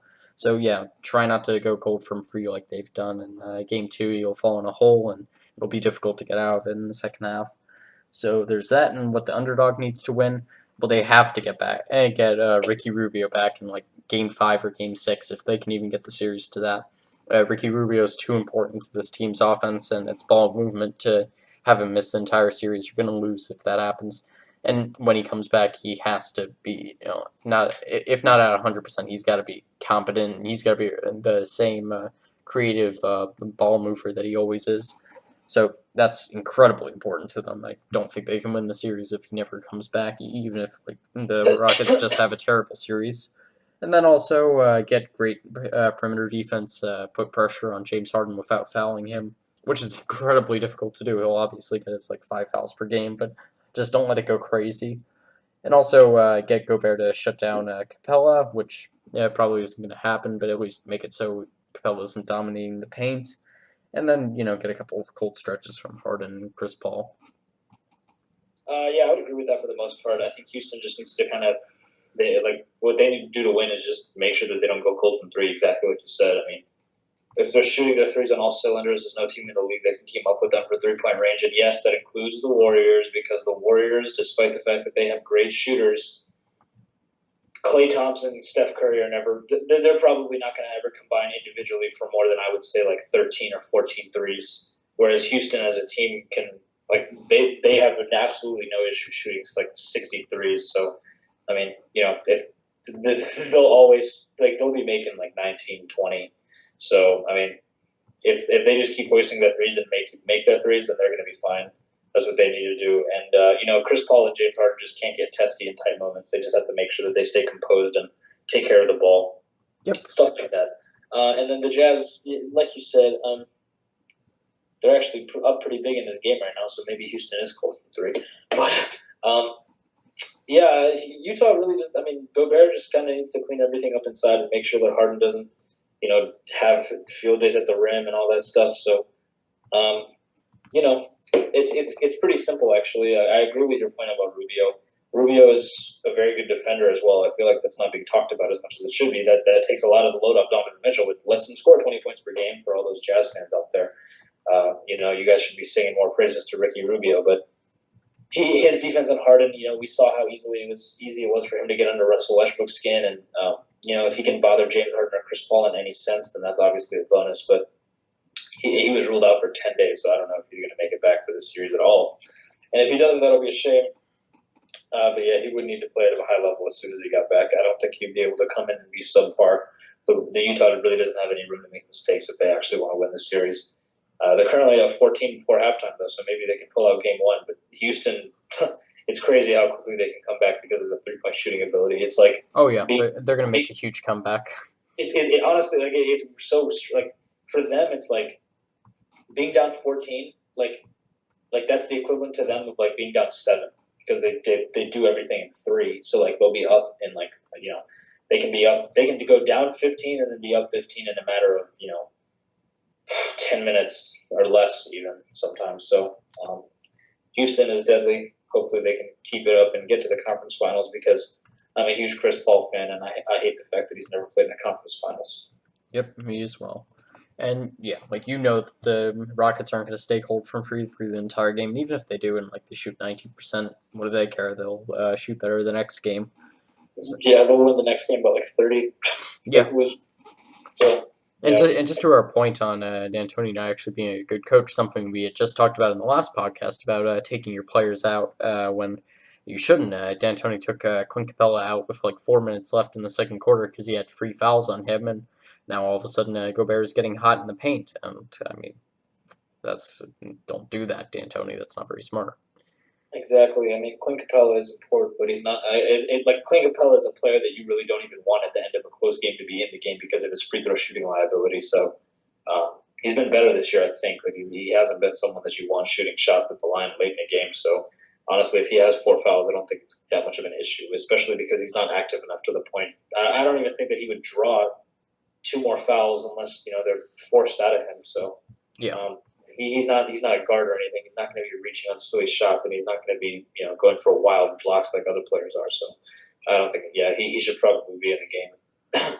Especially look now Houston's only down 11. They were just down 16. So, but yeah, I think that about covers all I have to say about Utah and Houston.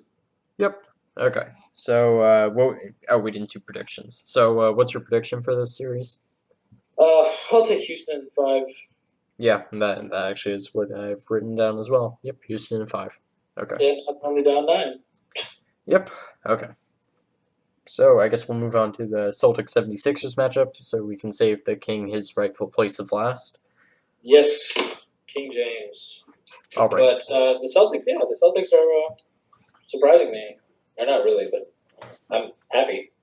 Yeah, they've been proving you right about Brad Stevens, certainly. That is for sure. Okay, so getting straight into matchups, we have a very easy one to start off things. We have point guard Terry Rozier, who you're just saying is overrated by the media right now. I'm thinking, he's the second coming of Kyrie Irving or something. And then you have Ben Simmons, who has obviously been pretty much the best player at driving in the paint on this side of Cleveland. So yeah, and I think Ben Simmons is the best point guard in the Eastern Conference. I don't feel bad about saying it either. John Wall is a poor decision maker at the end of games. Kyle Lowry is inconsistent. Kyrie Irving is boosted by his system and does not have that many skills aside from his scoring ability. And he has not improved since all the time he's been in the league. Ben Simmons is the most versatile point guard in the Eastern Conference, and even though he is high turnover sometimes, he's well worth it because he's quite unstoppable in the lane. Inside the paint and around the basket, he's a very, very good scorer. And if he wanted to be a 22 points per game scorer, I feel like he could be. He'd have to probably take a little bit of a drop in his assists, but it's not like he's incapable of scoring or anything. Ben Simmons is also 7 feet tall, which gives him a clear advantage defensively over most point guards. Rozier does present a little bit of a matchup problem for him simply because he's very quick, and it's hard for Ben Simmons to always keep up. I think this is a challenging series for Ben Simmons simply because the switchability of Boston and the fact that he'll go possessions where he'll have to switch onto like Rozier, then Brown, then Tatum, and then Baines, who's big, and then Horford, who's very skilled. So I think it'll be a tough series defensively for Ben Simmons, but in terms of a matchup individually with Rozier, I don't think it's close. I think Ben Simmons, like I just said, is phenomenal. I think he's a generational talent, and barring any injury, I think he'll probably end up being one of the best point guards ever. So. yep, and it's pretty hard not to be when you're 6'10", but obviously he's incredible for his ability to drive into the lane, and like that's really all his game is, and the fact that he can still do it and it'll work every single game is just a testament to how dominant it is. He doesn't have to shoot an entire It's free. weird because to me, it's like the difference is it's like you have a player like him, but his ability to do that is never cut off because he's such a good playmaker that you have to respect the fact that he's either going to score or he's going to give it to somebody else. Whereas because people say the same thing about Giannis in terms of he doesn't need to develop a 3-point shot, but yes he does because he's not as good of a playmaker. So it's like the thing is if you can't shoot, then you have to be able to get the ball to a shooter so you can still make a three without making the three yourself. And Giannis doesn't have the capability to do that because even though he's 4 assists a game is not great. It's good for whatever, but he's not. He's not Ben Simmons. I think the perception of Giannis Antetokounmpo changes a little bit now that he was facing an undermanned Celtics team and went to 7 games and wasn't able to close it out, even though he had multiple opportunities to do so. And he had, I think, 2 or 3 bad games in that series, which, quite frankly, I don't think he should have. So Yeah, and that is unfortunate. So yeah, Ben Simmons over Rozier. Yeah, and he definitely benefits from the fact that there's 4 better point guards, or maybe 5 if you want to count James Harden in the West. But yeah, he's definitely the best in the Eastern Conference just for a lack of competition, really. So okay, then at shooting guard we have Jaylen Brown versus J.J. Redick. I think we're both going to go with Jaylen Brown here just because of our problems with J.J. Redick's arms. We saw in the first round series it didn't come up as an issue too often, and J.J. Redick still obviously is a great shooter, but Jaylen Brown is a better one, and he's really developed and has been a very improved player in his second year in the league. So yeah. Yeah, Jaylen Brown is a future All-Star for sure. He's very good. It was weird to me because looking at him last year, I thought that he would kind of develop in a similar fashion to Kawhi Leonard, where he wouldn't really be a prevalent offensive player until maybe his 5th, 6th year. But he proved me wrong. He really developed. He's taking 7 attempts per game in the playoffs from 3-point range, and he's shooting them at a very high clip. I'm not sure if he's at 40 or above 40, but whatever it is, he's shooting a very high percentage.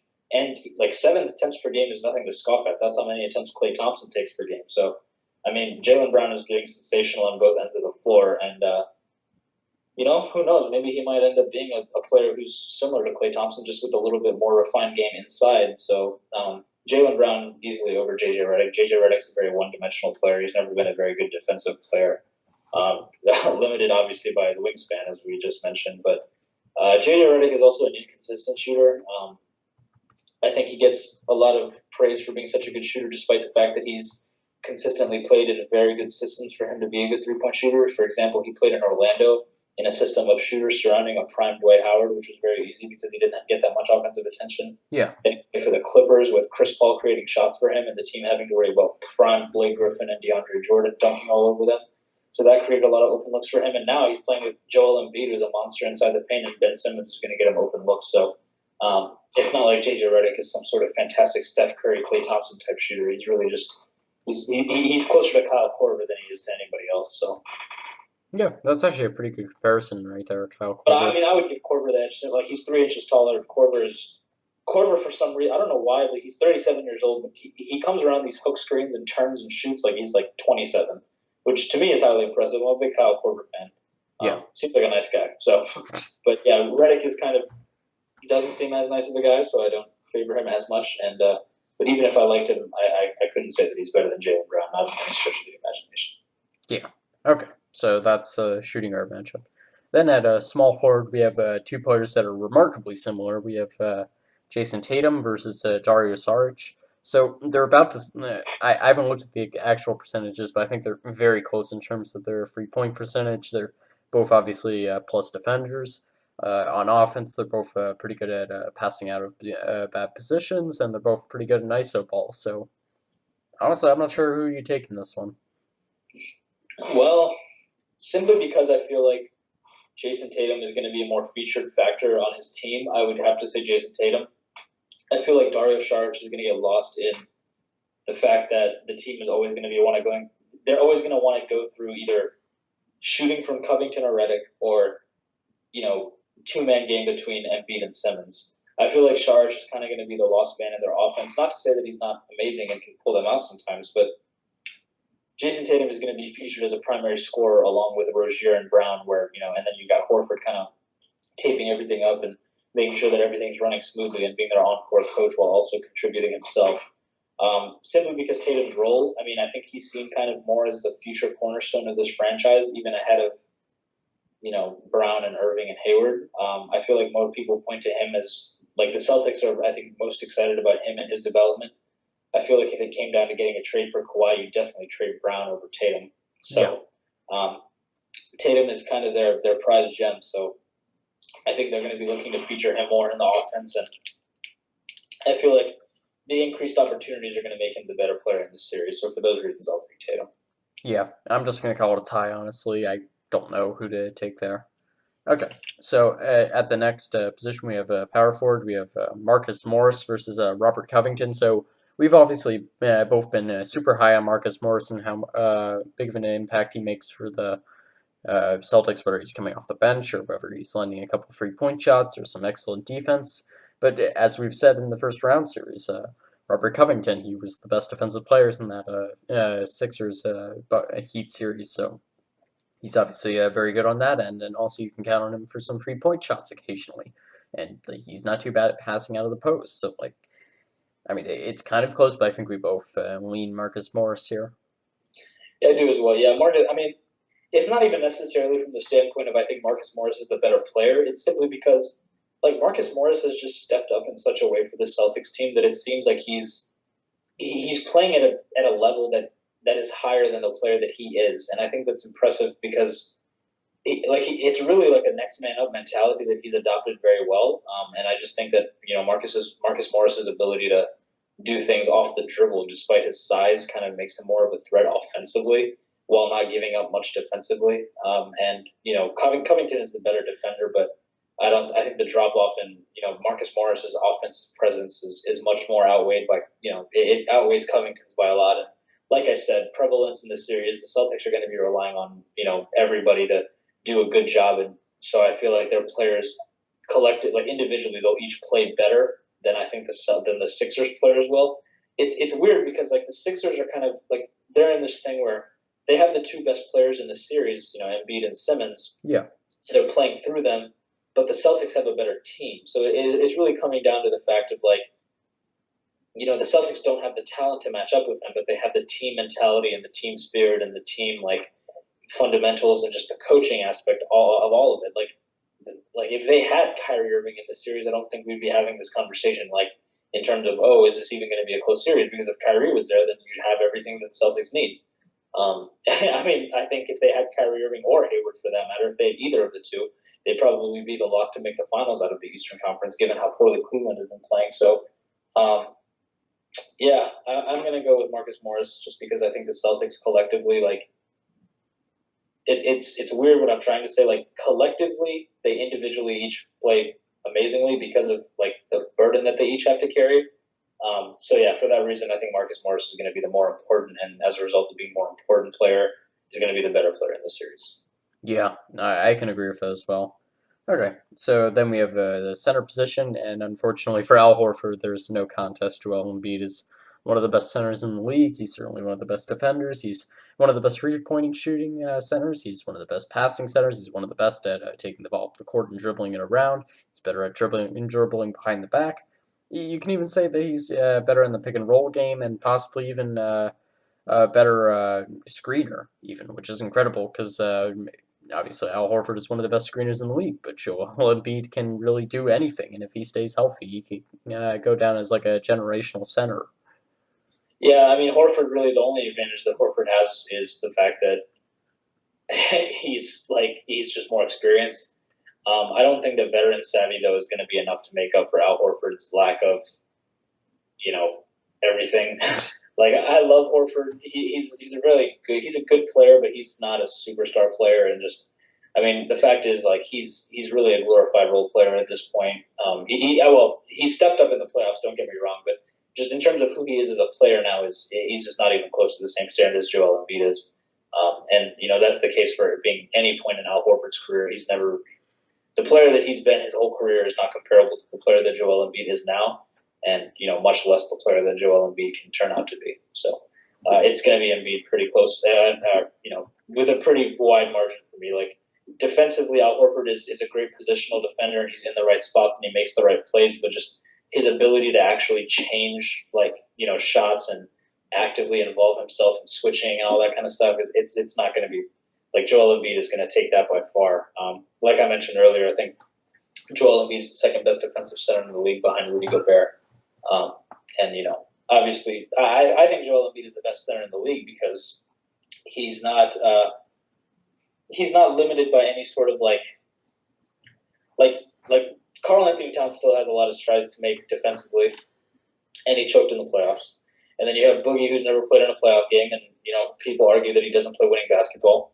And then you have Rudy Gobert, who's not the same player offensively. And then, depending on if you consider Anthony Davis a center, then yes, Anthony Davis is better. But I mean, if it's even behind Anthony Davis, I think Embiid is number 2. And then if you consider Anthony Davis a power forward, like many people still do, then yeah, I say Embiid is the best center in the league. So similarly to how we said the whole Harden thing is going to be better than any center, I think Embiid is going to be matched. He's going to be matched, and no matter who he's matched up against at center, it's going to be Embiid.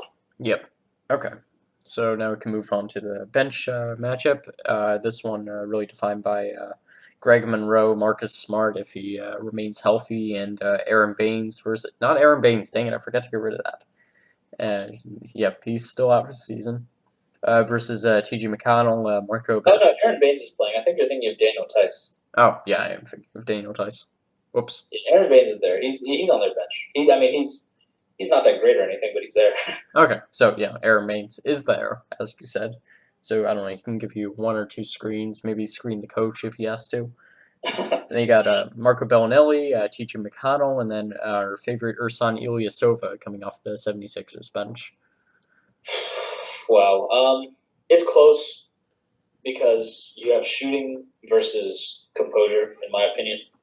But I'm going to side with composure because I don't think Marco Bellinelli and Ersan Ilyasova have had lights-out phenomenal games for Philly. Like they've had 24 points, but each of them have had 24 in games before. I think there was one game where Marco Bellinelli had 28 and Ersan Ilyasova had 24. And that was just absurd. And then on top of all that, Embiid had his numbers, and so did Simmons, and so did Covington. I just don't think that it's sustainable. Whereas the Celtics play offensively and defensively has been sustainable from their bench all season long.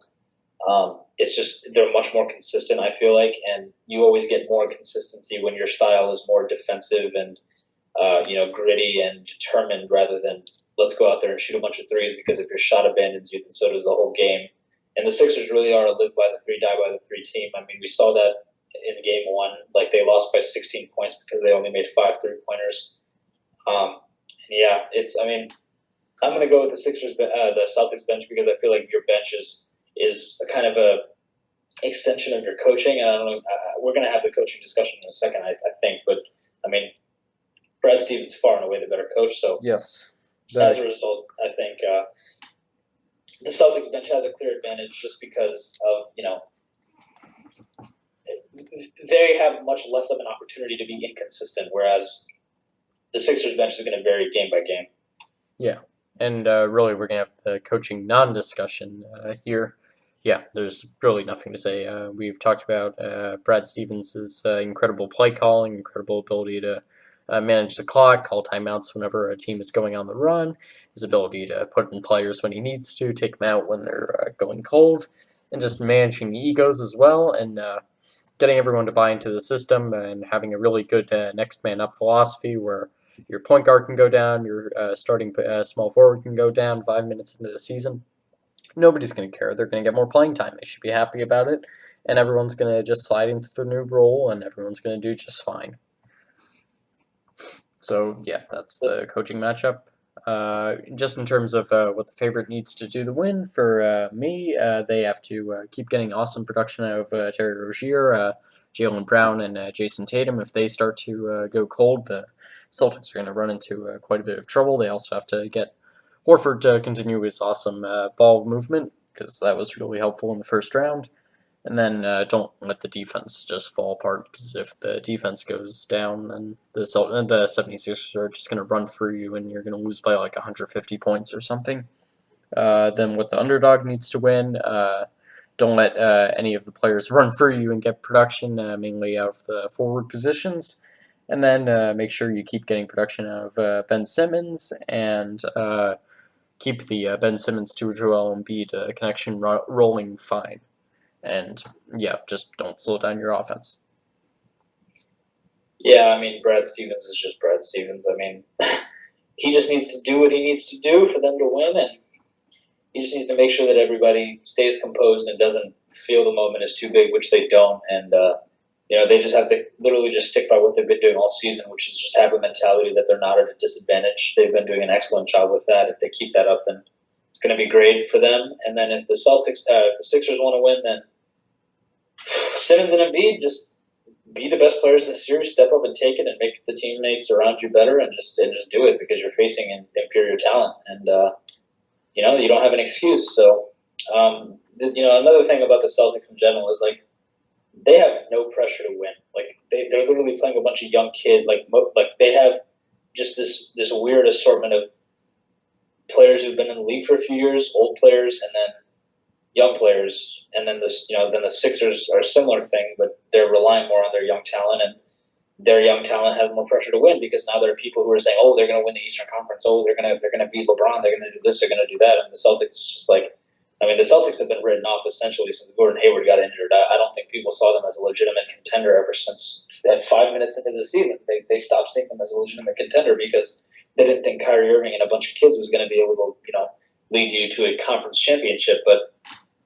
The Celtics, they have no pressure. Like, they can just go out there and play their game and do their best, and they might end up winning. So I think that's what they should do. I don't think they should take it too hard. I don't think they should be hard on themselves if things don't work out, because I think it's clear that we have a pretty excellent matchup in the future between the new Boston Celtics when they're fully healthy and the 76ers. And it's interesting to me how everyone is so quick to say the 76ers are going to dominate the Eastern Conference for the next 10 years, but I mean, Boston is no joke. You have all these young players and all this young talent, and I think Jaylen Brown and Jason Tatum have developed such a good chemistry that they're going to want to play together and stay together. So you have essentially a big four for a good time. You've got Kyrie Irving, Gordon Hayward, Jaylen Brown, Jason Tatum. It's a little bit of a small lineup, but you can figure it out, depending on the center that you get. And,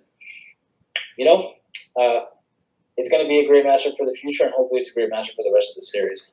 Yeah, so for me, my prediction is, and this is entirely just because I can't imagine the Celtics winning this again, even though they just did it against the Bucks, and even though they just did it in Game 1, I can't picture them winning this series. Like, everything is saying right now that the Celtics are going to win the series, but I can't tell you how. Like, I can't tell you that the 76ers are going to get shut down on offense for 4 games. I don't think that's going to happen. So I'm picking the 76ers in 7 games, and that's tough for me because that means that the 76ers have to win in Boston, and really I can't give you a good reason why the 76ers are going to win, but I just can't see how the Celtics win it. Um, I think I'll do this. I think I'll say. I don't think the Celtics. I don't think the Sixers are capable of winning a Game 7 in Boston. So I'll say that the Sixers will take the game. Will take the series in 6. I feel like they can get Game 2 on the road because just a bounce back game because that usually happens with teams that are pretty close. You get the home split, and then I think Philly will probably be able to win both of their home games. So then it'll be 3-1, and then Boston will win their Game 5 at home, and then Philly can close it out in 6 games on their home court in Game 6. I just don't think that, even though, like I said, I've been praising Boston and everything, but I just don't think that at the end of the day they have enough. They really just don't have enough talent. Yeah. Jason Tatum and Jaylen Brown are still just very raw players, even though they're very good. They're not really refined in anything, whereas Ben Simmons is already a generational passer and Embiid is already a generational post player and defender. Simmons and Brown are just raw scorers at this point with good defensive potential who are doing a good job of showcasing it, but I just don't think that they have enough to pull that out for the whole series. But if they do, that's I'm giving all the credit to Brad Stevens. Yep. Okay. And it's honestly going to be a very similar pick for me in the Cavs Raptors series, just because I think it's a similar issue. But overall, I think we can probably agree on the winner of this Celtics 76ers series is probably going to go to the NBA Finals. I don't think the Cavs are good enough right now to beat either of them, and the only reason that they even have a chance against the Raptors here is because the Raptors have a history of underperformance. That is true. And of course, they have the best player of all time on their team, but Yep, that is true. All right. So I guess we can get into that last series of the second round then. So we have the Raptors versus the Cavaliers. At point guard, we have Kyle Lowry versus George Hill, and this one is only a competition because Kyle Lowry is infamous for his playoff underperformance, but luckily for him, George Hill hasn't been particularly good either. That's true. I got Kyle Lowry just because I feel like he offers more, and George Hill has just kind of been a disappointment for me since he started up in Cleveland. He hasn't been the same defensively, he hasn't been playmaking, hasn't been shooting the ball as well. Kyle Lowry, he's Kyle Lowry. He's what we expect. He's essentially Raymond Felton, except the fact that he knows Drake's phone number. So, Kyle Lowry's good. I like Kyle Lowry. He plays with good intensity, and I think he's declined a little bit defensively as he's gotten older. But he still tries. He still does his best. So, he's still an all-star. So, Kyle Lowry over George Hill. But if George Hill had been playing well since he got in Cleveland, this would be a different discussion. Yes. Okay. And don't look now, but the Rockets just tied up the game. Just like we called it, they were going to go on a run. Yeah.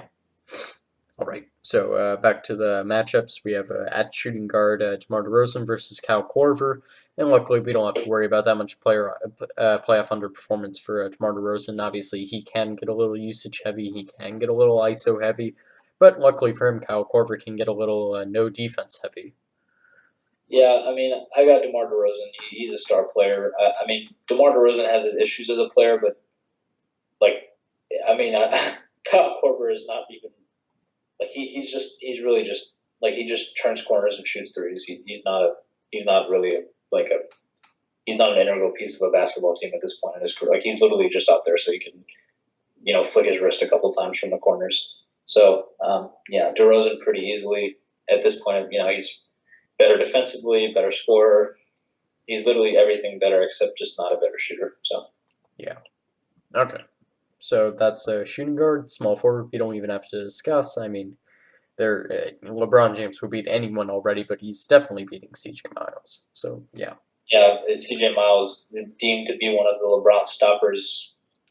Not a thing. Yeah, sure. Maybe if they trade for Lance Stevenson, even though that's completely illegal by the NBA rules. Yeah.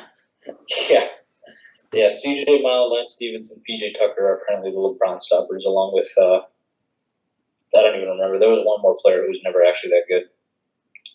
Yeah, but I don't know. great. Maybe if the public is to believe Kawhi Leonard. Oh yeah, I guess he's quote unquote a LeBron stopper, but LeBron still averaged 28, 7, Yeah, 7 basically in the exactly. final. What that's neither here nor there. Yeah. Okay. So now we have a power forward, which is going to be Serge Ibaka versus Jeff Green, and this one is made easy only by how horrible Jeff Green was in the first round. He's probably not even going to be starting, to be honest.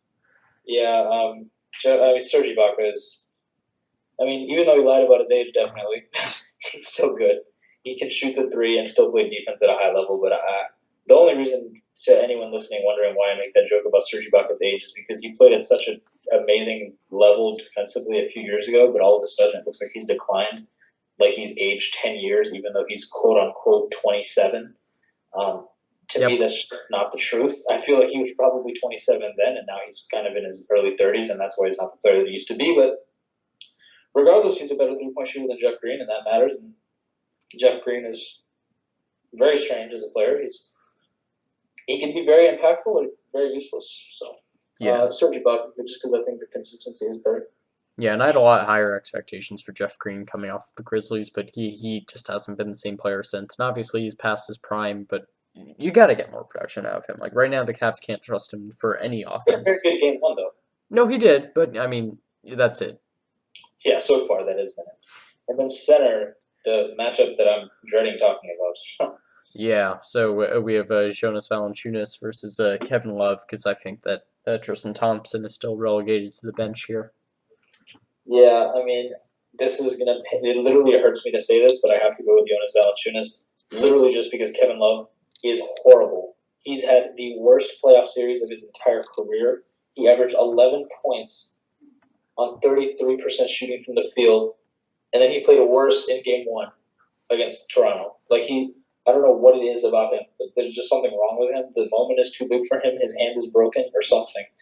I don't know why. He's not playing with any confidence. He's missing baby hooks, like, literally right at the rim. I don't know what his issue is. And Jonas Valanciunas there's no reason for me to be picking him because he's missed 3 straight bunnies at the rim that would have won that game. But, like, I just have to because Kevin Love is playing so poorly. Like, it's just not even comparable how bad he's been. Nobody in the Cavs has yet to score 20 points in a series in a game in any of them. And I think Kevin Love's high this playoffs has been 14, which is just atrocious. So I'm gonna have to go with Jonas Valanciunas for the time being. Hopefully that changes. Yeah, I'm gonna have to go with him as well. Kevin Love's 3-point shooting has been basically non-existent in the playoffs. His defense hasn't been particularly good either. And like the fact that Tristan Thompson was playing as much as he was in Game 7 is pretty telling. It's just Tyronn Lue's how much he was getting fed up with it. And yeah, like there's not much going on for Kevin Love right now. Jonas Valanciunas, obviously, he's always super enigmatic. I always think that he's going to be better than he is every season, and then he's just, meh, and that kind of sucks. But I guess he finally gets his chance in the limelight, and like that'll matter because the Raptors aren't exactly a team that passes into the post. Yeah, I mean it's just he's just another anomaly. It's like why hasn't he been better? I honestly I don't know. I feel like he should just take some time in the off season and been done something about his 3-point shot because if he developed one of those, he might actually be able to be pretty relevant. But that's probably not going to happen. Yeah, I mean that could be said for pretty much any center, but yeah, that'd be cool if he just started shooting some threes. Yeah. Oh, 1 second, Ryan. I'm getting cold. Yeah, just mute your mic. Okay, so we're pretty much done discussing those series right there. I guess I'll tell you some of the stuff. Oh my gosh. So Rod and I have been watching the Rockets versus Jazz game 2 because we're doing these playoff previews late, and just stuff we've been seeing out of the game. Obviously, oh, okay. Well, you forget it. We'll talk about that in that game later. So yeah, and as you saw that little, I don't even know what you would call it, a tug of war over a ball between PJ Tucker and who is that? Donovan Mitchell. Yeah, it seems like this game is starting to get a little feisty, especially after Gobert just kind of smacked Harden in the chest for no reason. I'm surprised they didn't call a foul. Yeah, that was weird. Yeah. Okay. Anyways, where were we? I think we were talking about Jonas Valanciunas, and Yeah, I think we were just saying that Jonas Valanciunas, if he developed a 3-point shot just completely randomly, that would make him an interesting player for once. that is true. Okay, so after that we can get into the coaching, and I think we both have to go with Dwayne Casey, even though I'm not particularly high on him. Yeah, I mean he's done an okay job this year. They're a top 5 offense and defense, but I feel like it's system change, and you probably got some new assistants and got a ramped up bench. But I mean, this really just comes down to Toronto being bad than it does Dwayne Casey being good. Toronto is a horrible coach. He doesn't. He has yet to. They don't have a starting lineup. They don't. They don't have a starting lineup for the 2017 to 2018 NBA playoffs. They don't have one. They've changed the starting lineup. Like so, I think they've had. I'm not sure what the count is, but they've had like I think nearly 40 starting lineups this season. And obviously some of that is due to injury, but Toronto really just has no idea who to play. I mean, there was a stretch of the game where he had LeBron. It was a critical moment of the game where you need some shot making, and like the lineup on the floor was Tristan Thompson, Jeff Green, LeBron, Jordan Clarkson, and Rodney Hood, which is probably the worst lineup the Cavs could possibly play, simply because Jordan Clarkson's favorite possession in the league is dribble 7 times and take a pull-up contested jump shot, and Rodney Hood is miss an open 3, and Jeff Green's is try and do something and not do it well, and then Tristan Thompson's is just rolled to the rim, and then you have to have poor LeBron out there trying to figure out what to do and how to completely freeze 3 players out of the offense so he can just play 2-man with Tristan, because that's the only thing that will work. Yep. And also, I was noticing it seems like Tyronn Lue has the president syndrome, where after a couple of years of being a president, they always get super gray hair. I was just seeing him in like an interview like 2 or 3 Oh, he's days. older. Yeah, he's aged so much for some. I feel like he has some stress issues or something with the team. He has aged like 10 years in 2 years. Oh yeah, it's disturbing. Similar to like how Obama did. Yeah, that was exactly what I had in mind. Okay. So, what the favorite needs to do to win this series? Lowry has to play to his regular season form, which I'm just gonna say right now isn't gonna happen. He's gonna play like his usual playoff underperformance. So, really, what has to happen is DeRozan has to play the game like Dwayne Casey has been wanting him to all season. Be a good ball distributor, take more frees, not play iso ball the entire game, and keep his usage percentage down. And the bench mob has to get back to its mob-tastic ways. And for the Cavs, really what they have to happen, Lowry has to obviously underperform. DeRozan has to just revert back to his playoff form from the past couple of years against the Cavs. And the bench mob has to just not give you anything. That's really important. And even then, I don't think it's enough. Because there's just too many good players on the Raptors, and there's just way too many bad players on the Cavs right now. Well, here's what I will say. What the Raptors need to do to win this series is literally just go out there and win it. Yeah. There's literally they have no reason not to win this series. I don't know what it is, but for some reason they just don't. Like they can and they should, but they just, I don't know why, but they're like they just don't. Like I don't know what it is about DeMar DeRozan, but he's such a good player, and then like he comes to the playoffs and he's just not that player. Like I did like a whole. I was actually let me find it actually, because this is something pretty interesting that I was calculating some stats on DeMar DeRozan yesterday. So DeMar DeRozan in the regular season in 2000. So DeMar DeRozan's regular season stats and shooting splits versus his playoff stats and shooting splits. Okay. So in 2016, in the regular season, he 24 points, 5 rebounds, 4 assists on 45% shooting from the field, 34% shooting from 3. But then in the 2016 playoffs, he was 20 points per game, 4 rebounds, 2 assists on 39% shooting from the field and 15% shooting from 3. And he only averaged 17 points per game in this series against Cleveland. Wow. In the 2017 regular season, he averaged 27 points per game, 5 rebounds, 4 assists on 47% shooting from the field, 27% shooting from 3. But then in the 2017 playoffs, he averaged 22 points per game, 5 rebounds, 3 assists on 43% shooting from the field, 6% shooting from 3. Oh my God. 6, like flat 6. Like I was looking at the numbers and I thought it was a typo. It was .067, so 6% from 3, and only 20 points per game in the series against Cleveland. And then his regular season averages since Toronto started making the playoffs in 2015 or 14. His regular season averages have been 23, 4, 5 on 44% shooting and 31% shooting from 3.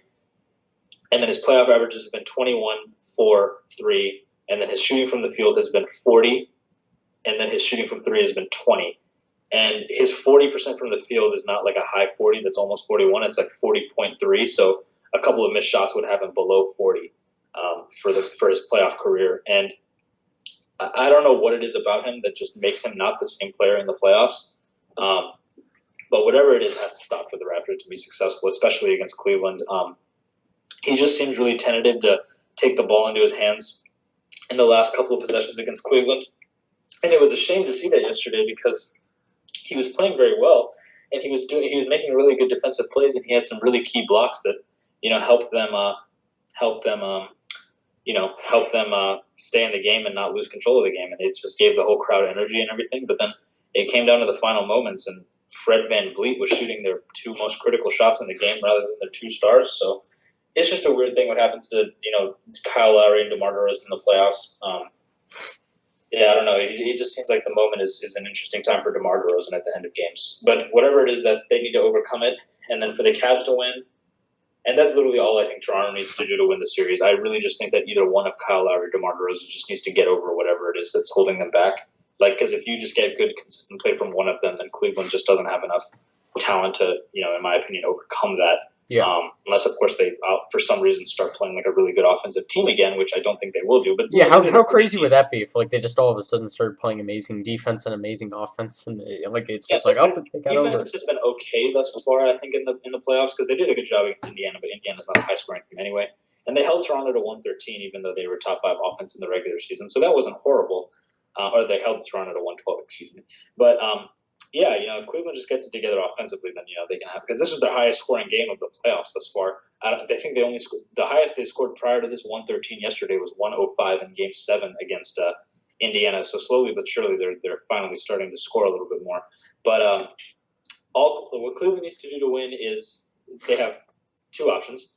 LeBron James can go supernova and have 40 in every game, and just have 40, 15, and something around 6, 7 assists every single game, and then you can just get your consistent okay, or your consistent 10, close to 10 from everybody else. Or LeBron can average 30, 30, I would 38 and 8, and then you just get maybe 15 consistently from Love, and then Tristan Thompson just continue to play with energy, and then just something from one other player, and it doesn't really matter who it is. It can be Hood or Korver or Smith or Clarkson or Nance or Jeff Green or whatever. You just kind of need some consistent options behind LeBron, and I think Kevin Love has to be number 2, Thompson has to be number 3, and then you can figure out who else is gonna be close to Thompson. So that's what the Cavs need. Those are their options to win the series. But for the Raptors, it's really, in my opinion, it's just a psychological thing at this point. I don't know what it is, but they just don't seem to be able to close it out. And just a little tangent here, or it's not really a tangent, it's about the same thing, but this to me is absurd because Toronto, so just bear with me for a second. Toronto, This is their best team in franchise history. They have 59 wins. This is their first time clinching the conference. They have the second best record in the NBA. They would have home court advantage if they played the Warriors in the NBA Finals. They have a top 5 offense in the league, a top 5 defense in the league. The Cavs, however, still beat them, even though LeBron James shot 40% from the field, which he never does. He shot 12 of 30, which is very rare for him. He shot 1 of 8 from the three-point line and 1 of 6 from the free throw line, and no player other than LeBron scored. Well, J.R. Smith scored 20, but other than that, this was the first game in the playoffs that someone other than LeBron on the Cavs has scored 20, and J.R. Smith scored exactly 20. And for those reasons, I just think that it's safe. I feel like there's just something about them and LeBron because. That's probably going to be the worst night that, the worst shooting night that LeBron is going to have all series. He also played 47 minutes after being admittedly burnt out. He said that he was burnt out after the series against Indiana and that he was tired, but he played 47 more minutes and they still won. And just Toronto last night had more rebounds, more assists, less personal fouls. They shot 10% better from the free throw line and they shot more efficiently from the field. They still lost by 1. So, it's just so weird what's happening to Toronto. They literally beat Cleveland in every single category last night, but they lost by 1, which is just crazy. And like it's just you just look at the moment for them, and like they have so many opportunities to just win the game by making like if Valanciunas makes one of those bunnies, we're having a different conversation right now. And ultimately, this for Toronto is kind of why I don't think that they can beat Cleveland. I'm gonna take. I know we're not at predictions yet, but I'll just say I it mean, now. yeah, we're I've pretty got the much Cavaliers in 6 games okay. because I just don't think that the Raptors, for whatever reason, have it together against them. I just feel like they feel psychologically owned by LeBron. He's beaten them 9 of the last 11 times and 2-1 against them in the regular season, even though they're a much better team. I don't know what it is, but for some reason, LeBron just seems to have their number. Yeah, so I mean, we're gonna get to predictions next anyway, so it doesn't really matter. I was just gonna say that obviously we're both super excited to see LeBron, so that's what we're looking forward to most in this series. And for me, the only way that the Raptors win this series is if they sweep the Cavs and LeBron in the next 4 games. If this series goes 6 games, the Cavs are winning. If this series goes 7 games, the Cavs are winning. LeBron's not going to get eliminated on his home court, and he's also not going to lose a Game 7 at this point because, as the stats have shown lately, he's the best in Game 7s in NBA history. Like 5 in his last 5-2 overall, 35 points per game. Yeah, amazing, greatest. So that's the only way that the Raptors can win the series. They win the next 4 games, and I don't think that's going to happen. I think at the very least the Cavs will get one of those games. So I can't believe I'm saying this, but it looks like the Cavs are going to go to the Eastern Conference Finals after all. Yeah, I think they will. But honestly, here's this is maybe this is a hot take, but I think if the Cavs get it together in terms of if they can. If they get it together, I think they can make the finals because No, I agree. Because if the Sixers have a tough time, closing out Boston, which I feel like they might, and just there's just a lot for them to have to manage. Nobody on the team is still capable of guarding LeBron, and if you look at it from the perspective of their supporting cast, it's really their supporting cast really, in terms of the talent of their supporting cast, are relatively similar. It's not Philadelphia has some stacked bench or just they both teams just have subpar shooters. Or subpar players who are good shooters, Rodney Hood and whatever, all this other stuff. So Rodney Hood and Kevin Love at this point, and Kyle Korver, to me that's kind of the same thing as having Ersan Ilyasova, Marco Bellinelli, JJ Redick. So if the Cavs get it together offensively and they can just start making their 3-point shots for whatever reason they can, and it's weird because they're missing open shots. They were the 4th best team in the league on converting wide open shots in the regular season, and the NBA deems wide open shots as being any shot where there's no defender within 4 to 5 feet of you. And then, but yeah, they were 4th in the regular season at wide open shots, but in the playoffs they've been, I think, 2nd to last, or maybe even last. So, as soon as they start making their wide open shots, I feel like Cleveland will be fine for that reason. And a bunch of blind faith in LeBron. I still think the Cavs will win the Eastern Conference. I just feel like it'll be a great feat for LeBron as well, and I feel like he'll be motivated to do it as he realizes what it is, because to this point in NBA history, only 4 teams have made the NBA Finals 4 straight years, and LeBron would be the first player to do that twice. Yeah. And he would have done it with 2 different teams, which has never been done before, because the current 4 teams are his Miami Heat, Larry Bird's Celtics, the Showtime Lakers, and then Bill Russell's Celtics. Yep. Oh, and no. It's not Magic Celtics. It's not Magic's Lakers, actually. It's the Kobe Shaq Lakers, because they won in 01, 02. They won in 2000, 2001, 2002. They won all 3, and then they lost. Oh, yeah. No, they didn't. They didn't make it in 03. No, I'm right. It's Magic Celtics. Wait, no, they did. They won the Lakers won the free championships, and then they made the finals against the Nets that year. No, that was the Spurs, because the Spurs won in 2003. Oh. There was a break because there was 2000, 2001, 2002 was the Lakers 3-peat. Then it was Tim Duncan's second championship in 2003, and then in 2004 they lost to the Pistons, the Lakers. There was a 1-year. Oh, okay, yeah. Gotcha. So it's Magic's Lakers, Larry's Celtics, Russell's Celtics, and LeBron's Heat. And LeBron can make that LeBron's Cavs, and he will have done it twice.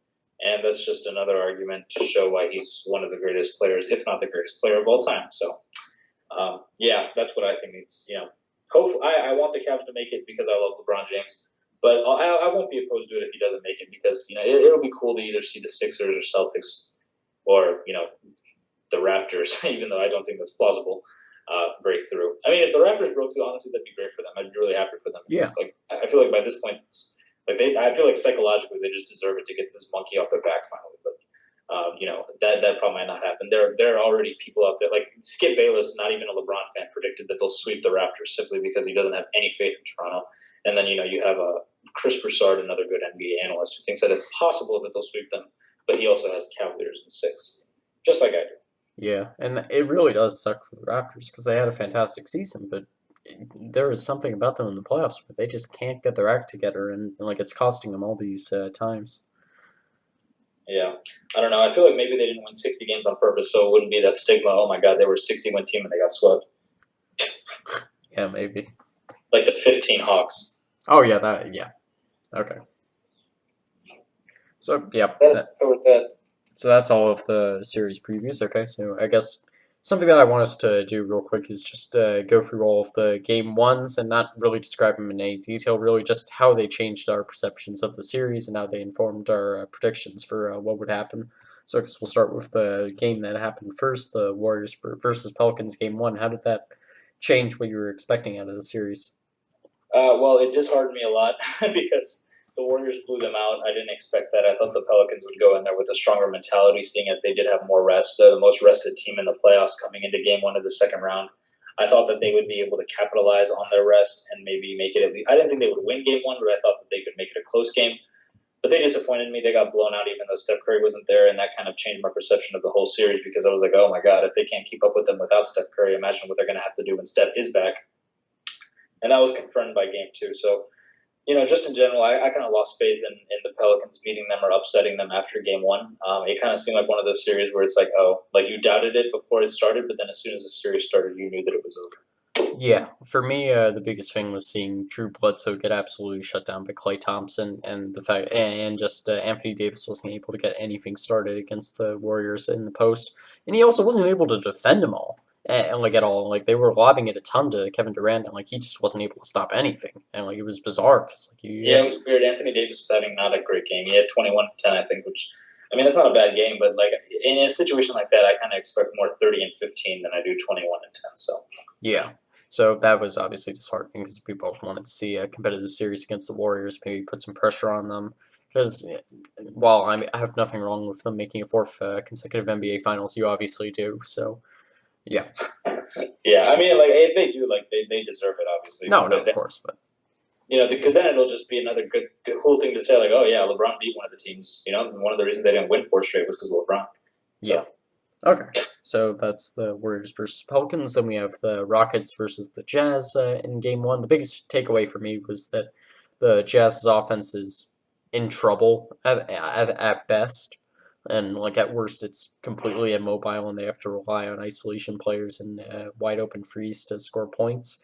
That with rookie Rubio, they could just throw the ball over the court, and they looked like the Spurs, and it was amazing to see. And now, really, what they're trying to do is either run the offense through Joe Ingles, which is weird because he's Joe Ingles, or Donovan Mitchell, who's an ISO player, so it's also weird. And like just watching game two, they're doing a ton of handing off, which is problematic because it's you're telegraphing how your offense is going to run.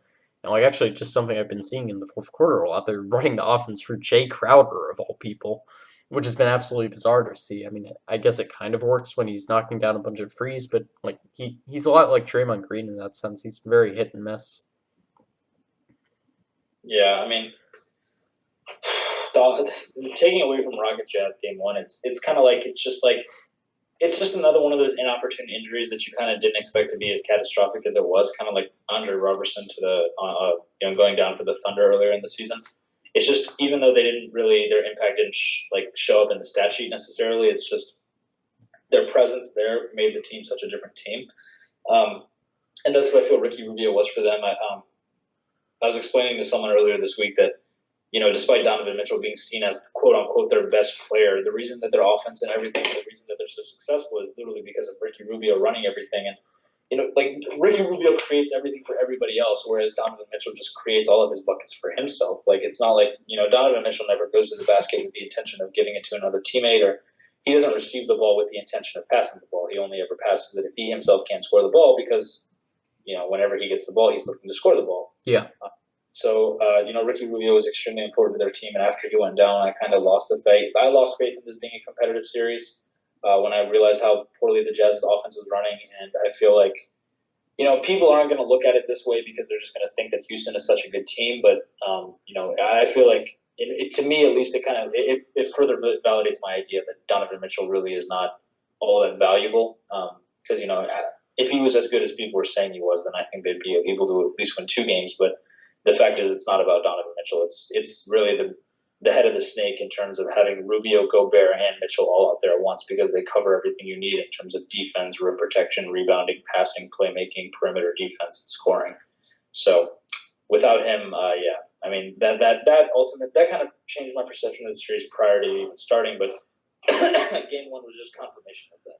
Yeah, and I think one of the biggest things that the Jazz are going to have to do in the offseason, regardless if they win the series, is they're going to have to get a backup point guard that can do similar things to Ricky Rubio. Obviously, you're not going to get the same amount of ball handling and passing as him just because Rubio is one of a kind in that respect. Really, only Manu is like a comparison that you can draw. But just they have to find somebody that's comparable to him because the offense can't fall apart when Ricky Rubio goes cold or Ricky Rubio gets hurt because Rubio does have a history of getting injured in games and I mean if for an offense that's almost completely reliant on him to start ball movement and he's a player that makes going at slow paces work. They can't be in a situation where he just goes down and then you have to stop for 10 games or so and then just wait for him to come back. But I don't even know what players on the market that or even on the trade block that you could look at for that. Maybe if they could get Rajon Rondo, but I don't think he's going to leave. I mean, I brought this up earlier last podcast. I mean, Derrick Rose is not a playmaker, but he allows you to not have a drop off in terms of scoring because he can probably produce just as much as Rubio. And in the playoffs, he's showing some veteran leadership. I saw a clip of him talking to Karl-Anthony Towns and encouraging him after he was not having a great game, as he had many bad games in his first round series. But I mean, he was on the Jazz to begin with before he got waived and all that. But I don't know, maybe if they want to they could kind of play 2 different ways as well because Rose is he can be kind of a backup for Mitchell as well. Because he's kind of similar to Donovan Mitchell in the way that he plays in terms of driving to the rim. But, Derrick Rose, I think, even at this point in his career, is a little bit better of a playmaker than Donovan Mitchell is right now, simply because he understands offenses. And also, I would never underestimate the ability of an amazing coach like Quinn Snyder to get the most out of a player like Rose, who's still very athletic and still very smart. So, he would just be an option. But more ideally, they would want a player who's similar to a player maybe like a Raymond Felton type or like a Jeremy Lin type or someone like that. Jeremy Lin, I believe, is signed to Brooklyn next season, but whatever they can figure out, they could even draft one. I mean, just maybe draft a point guard who's been in the league or played in college all 4 years. Maybe someone like Jalen Brunson, if he slips in the draft. I'm not sure if you follow college basketball, but he's a 4-year player at Villanova who's very smart. So I'm not sure how high he is on draft boards though. So yeah. Maybe if he slips, the Jazz could get him. Because I think they have 2 first-round picks. I think they have their own, and I think they have Cleveland. Well, Cleveland's maybe. Yeah, that would be interesting.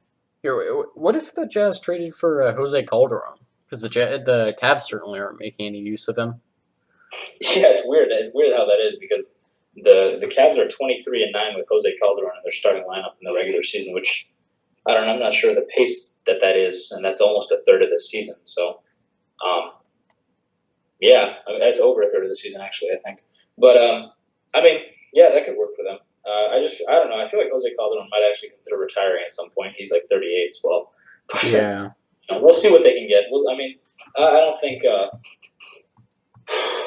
they'll definitely figure something out. Quinn Snyder he'll make a good enough pitch to the front office and tell them what they need to be more successful. He's a smart coach. He knows what they're missing. Yep. Okay, so that's the start of the Rockets Jazz series. Then we have the Celtics. The Celtics. Sorry, I keep wanting to say Phillies for some reason. Obviously, that Why am I getting a phone call? Why am I getting a phone call from Mechanicsville, Virginia? That's getting How did it? silenced. Yeah, I don't know if I've got a hitman on my back or what, but okay. Yeah, the Celtics 76ers series, and I'm gonna be honest, I haven't watched this game yet, so I have no clue how the Celtics won this first game. Did it really tell you anything about how they can win the series? Yeah, so basically what it told me was that the Philadelphia really is a live or die by the three team. They only made five and they lost by 16. That was really the root of all their issues. The Celtics played composed, smart, hard the entire game. Marcus Smart was in there making things happen. He was attacking the rim, getting into the basket, getting offensive rebounds, doing everything that he could do to kind of, look like it was kind of like watching the old school Grizzlies, like you and I, we love that team. It was they scored more than that Grizzlies team would have, but in terms of how grittily they were playing defensively, it was a spectacle to watch. It was really nice, and it kind of showed me just exactly what we were talking about earlier. That's like they really could win this series if they just stay composed and and don't let the fact that they have star power, that they lack star power, overwhelm them. If they just stay kind of composed and like it was great to see them win because it kind of showed that like you really can't write them off even though they don't have stars, which is kind of a rare thing in the league now. Like there are very few, like you see Toronto. I wouldn't necessarily consider Toronto as having a superstar. They have a star in DeMar DeRozan, and they have a star who's kind of declining at this point, Kyle Lowry. But it's kind of like even though they're a great team, right? Like they can't win games unless their stars have good games. But it's showing that the Celtics are, they kind of make up for everything in terms of their team ball and their coach with their team ball and their coaching and all that. And it showed that Brad Stevens, and it really showed me that having an excellent system and having an amazing coach can actually win you a series, even if you're lacking in talent. Because, I mean, if they keep this up, like all they have to do to win this series is win a road game. Yeah. They don't have to because they can win all four home games like they did in the first series. But I mean, I wouldn't put it past the Celtics team to win a road game. So if they can take one of the game 3 or 4 on the road, then I think that's kind of going to be the second piece of the puzzle to beating the Sixers. Yep. Okay. And then for the Cavs Raptors series, we kind of got into this, but obviously the Cavs proved that they are going to be playing better than they did in this past Pacers series. They obviously proved that by just winning the first game on the road. They struggled on the road a ton in the Pacers series, obviously winning the second game, but in every other game they scored hugely. I think every other one was by 20 points or more. So yeah, like that was a big problem for the Cavs in that series, and getting one immediately off the Raptors, that's gonna starting to insert fears into their psyche, and ooh, oh no, here comes LeBron and whatever. Yeah. So that's big for them, and I think it showed that the Cavs, at the very least, their offense has potential to get woken up, and that'd be really cool. I almost wonder if the whole problem with it is just like Tyronn Lue went way too heavy on being like, we got to improve the defense for the playoffs, and then the offense just fell apart. Yeah, I mean, they have been a good. And just a quick note on the whole Indiana thing that you were just mentioning. For that series, in Cleveland's 4 wins combined, they were plus 13 in all 4 wins. That was their margin of victory combined was 13. Yeah. Indiana's margin of victory across the 3 games, the 3 game victories, was plus 53. Yep. So 13 to 53 disparity in terms of the point differential and all that. But yeah, as far as Toronto goes, I just think that they have some psychological monkey to get off their back in terms of LeBron. Hopefully, I'm not overstating it and jinxing it because I want it to be true because I want LeBron to win. Hopefully, Toronto doesn't win the next 4. That would be awful. But I don't think they will. I think I just think Game 1 showed me that even at Toronto's best, it's like LeBron is just big brother to them. It's like when he really wants to beat them, he can just beat them and take the ball from them whenever he wants and just do whatever he wants. And it's just weird to see their psyche. Like I remember watching the game yesterday, and after LeBron had a big block on DeMar DeRozan, and after that happened, DeMar DeRozan just seemed like he was gone from the game. Like he just seemed like he just wasn't even there anymore. Like his impact after he attempted to drive to the rim and he got blocked by LeBron. Like I think that happened. That play occurred with 3 minutes left in the fourth quarter, and then after the remaining 3 minutes, DeMar DeRozan, I think he took one shot after that, and just. I mean, it's just so strange how they collapsed. I mean, there was a stretch in the fourth quarter where they missed 15 of 16 shots. That's absurd. And they missed they missed three in the last 1 minute, I believe.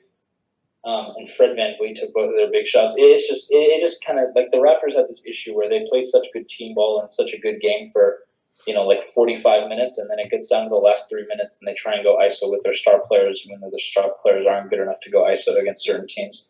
That's kind of their issue, in my opinion, and I think that's going to be the downfall for them in the series. And Game 1 just kind of showed me that the Cavs are still capable of making the finals if they click on offense. Because their defense to me has been impressive. I mean, they've been holding, like Toronto, like I said, top 5 offensive team. Yeah, they only had one bad defensive game so far in the playoffs, which was against Indiana, Game 6, when they lost by 34. That was bad, but other than that, they've been solid. They only gave up, I think, the most other than that 121 in the first round was, I think, 101 or 104 maybe, which is pretty good. So if they can keep up their defense and just get their shooting clicking, then they can actually be a pretty formidable 3-and-D team, which is going to be good. Because if they really get it together, maybe they can even maybe win a game or two in the finals. If it's the Rockets, because if it's the Warriors, they're probably going to lose 4 or 5. Yeah. Okay. So that's the recaps of the games that have happened so far. Obviously, we have a really exciting game for the Rockets versus Jazz game 2, and we're definitely going to recap that as soon as it ends. Right now, we have 98-94 Jazz, so that's pretty exciting. If I would be super happy if the Jazz. Ooh, that was a nice dunk. I'd be super happy if the Jazz won, obviously, but we'll see. I'm not going to count my chickens before they hatch. This is the Rockets, after all. Yeah, that is true. Yeah. Okay. So I guess now we can get into some other topics that have been coming up in the playoffs. Something I just noticed actually. Did you hear that apparently Igor Kokos crap, I literally just looked up his name and I've already forgotten it. Igor Kokoslav. Kokoslav? I don't know. Kokoslav. I can't remember what it is. Koroslav? Kokoskov. Okay. Oh, I think it's Kokoskov. Okay, whatever his name. The Russian guy. We'll just call him Igor. Yeah, Igor. Yeah, new coach of the Suns. He's the first NBA head coach to have been raised in everything completely outside of North America. Yeah, good for him. That's a really cool thing that we're getting more European influence, and just it's always interesting to see the assistant coaches that move on to head coaching roles, because either you've heard about them, usually if they've come from the Spurs, or you have just never heard of Igor before, and you're like, who the heck is Igor? And then you look him up and you're like, oh, okay, he was also on the Spurs actually, so he is pretty good. So he's from the Spurs, and then because he came to me immediately from the Jazz, but he was on the Spurs before. Is that true? Yeah, and he was also on Larry Brown's 2004 Pistons. Oh, yeah. So then he has some good experience then. Yeah. But coming from Quinn Snyder, I expect good things. I think he actually might be pretty good. Hopefully, I'm not wrong. Hopefully, he's not like a David Blatt type, but or Joe Prunty. Yeah, or a Joe Prunty. That would be awful. No, hopefully he's pretty good. Maybe he can actually make a change in Phoenix. That'd be good. Phoenix has they're probably gonna have They're probably gonna have the number 1 pick this year. So, hopefully they can do something good with their young talent. I don't think they'll make the playoffs, but just some improvement would be good. Something to slate them to make the playoffs in 2020. Yeah, 2020. That would be nice. Maybe they get LeBron. Maybe they get LeBron. That would be something. Yeah, that would not be good. Okay, so let me just get into my topics list. Okay, so something that they've been repeatedly talking about in all of the NBA games I've been watching/listening to has been how they apparently revitalized the system for choosing referees within playoff games, and I'm sure you've heard about this many times, and how apparently, here, I'll just go off the note from my head. I can't actually find it right now. So apparently, like, they're using like your performance within the regular season as assessed by the league, and then like your and like the 2-minute report or something as one of the other criteria. Here, I have to find my note on this. I'm talking out of my butt on what I actually think about this. Here, let me see. I know I put it on like the Cavs Pacers game because I finally got fed up with them constantly talking about it. Where is it? No, that's the refs you suck chant that was happening with the Philly fans. Oh, that's funny. That was funny. Yeah, no, that's that. God, where is this? No, that's me thinking Nate McMillan was white. Uh, okay, I can't find it. So, do you think that the system with the referees has been fairer this year, and that like we've been getting more reputable refs than in years past, or has it been exactly the same? I think it's been pretty good. I think they've made some proper calls.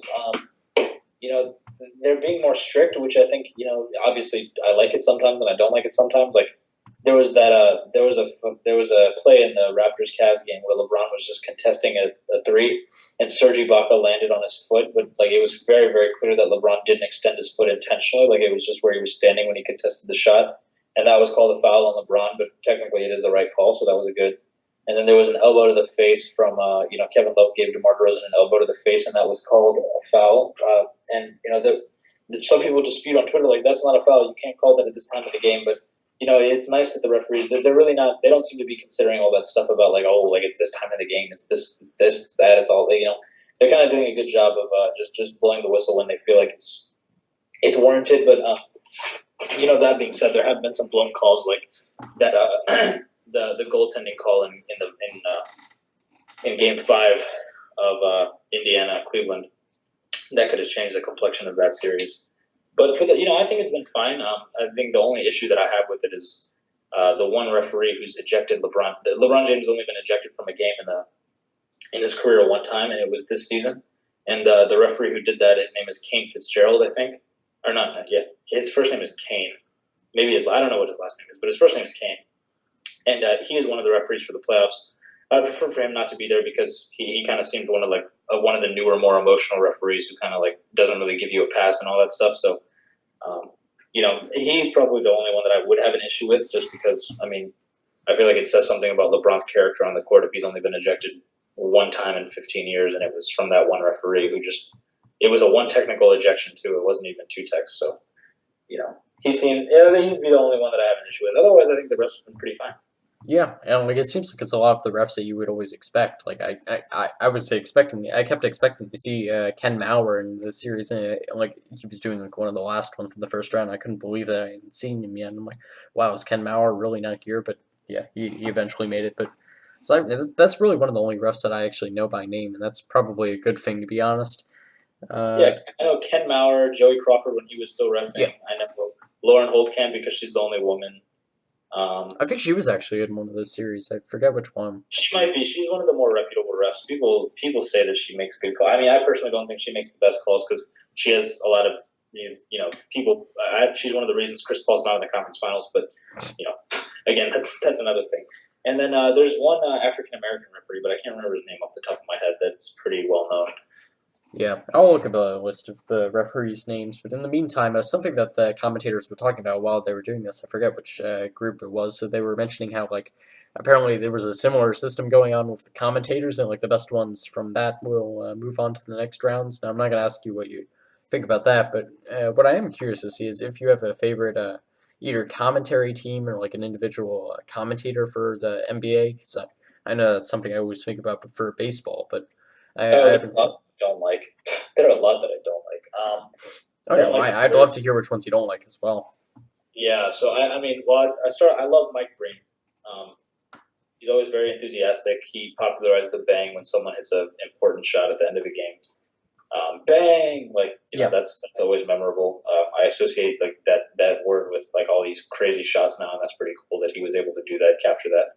I don't really like Mark Jackson that much on commentary. I feel like he says a lot of the same things repetitively, and he just kind of says, like plain stuff. Jeff Van Gundy can be fine, but he can be a little bit annoying. That commentary team is very lucky that they have Mike Breen because otherwise it would be very disliked because Mark Jackson is kind of boring and Jeff Van Gundy is kind of annoying.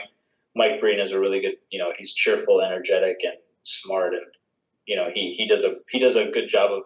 Like the most important thing I think with commentary is balancing how much you talk about like the actual game versus talking about outside things. Mike Breen hits that balance right in the middle, whereas Jeff Van Gundy talks a lot about outside stuff and rarely ever talks about the game. And then Mark Jackson tries to talk way too much about the game and just doesn't say anything about anything else. And then I like I don't know all their names off the top of my head, but the guy I don't know if you watched Game 5 of of Indiana Cleveland when LeBron hit the game winner at the buzzer? Yeah, I'll check who was on the commentary for that. Yeah, I don't like the guy who said like LeBron James. Like I don't like that guy. That guy, I don't like his voice. And actually, both LeBron buzzer beaters this year, I haven't liked the guys on commentary. There was a guy who was like James catches fires ball game. I didn't like that. I don't like him. I don't like the Warriors color commentators. I don't like Hubie Brown. Oh, really? I Yeah, kind of like QB Brown actually. I don't like him that much. I like him like because he seems he's old, seems like a nice guy, but just his voice is a little bit difficult to follow on some broadcasts. Oh, I think. Do you think it's easier or harder to follow than someone like PJ Carlesimo? Who is that? Which guy is that? The guy with the New York accent. Oh yeah, no, I don't like him either. Okay. I don't like the guy with Hubie Brown. I don't like that much either. The African American guy. I don't know what his name is. Yeah, I'm trying to pull up the announcer schedule right now. Unfortunately, the Chromebook had it blocked, so I now have to hunt it down on my phone. But I like Austin Carr on the Heat commentates for Cleveland. I like the things that he says. He says, like throws the hammer down. That's always fun. And then he always talks about LeBron. Like he gets very excited anytime LeBron does anything. And then like anytime Love does something important, he's like, "K Love is in the building," and that all fun stuff like that. The guy who works with Austin Carr, I don't know his name, but he's not that great. The Charlotte Hornets commentary team is one of the worst I've ever heard. They're awful. Let's see. Boston's is pretty good.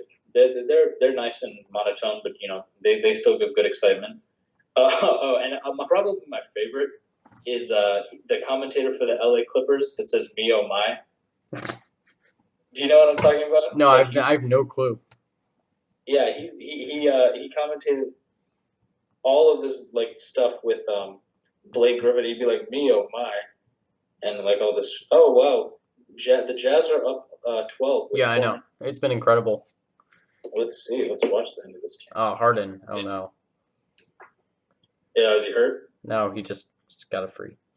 Oh, okay. Oh. Thank God he didn't get hurt. Yeah, but yeah, no. If you can look into that, just look into the Clippers commentator who says "Me oh my." He's very fun to watch. He was literally the perfect commentator for Lob City.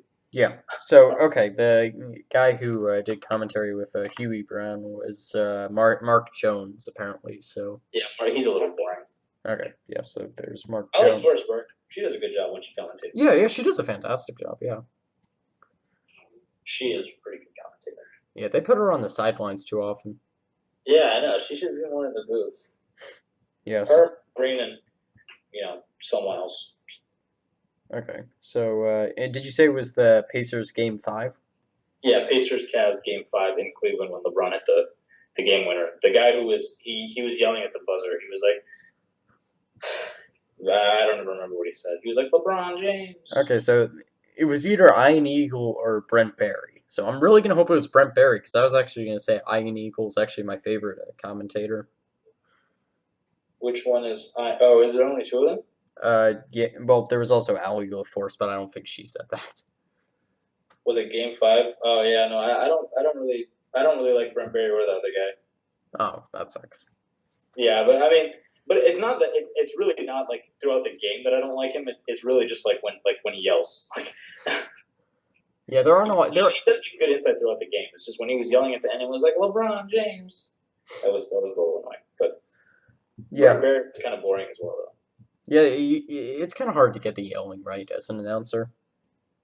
Yeah, I mean, the only one I know who I like Mike Green perfected it just because rather than yelling, he just says a single word. He just says "bang," and that's not annoying because it's like catchy.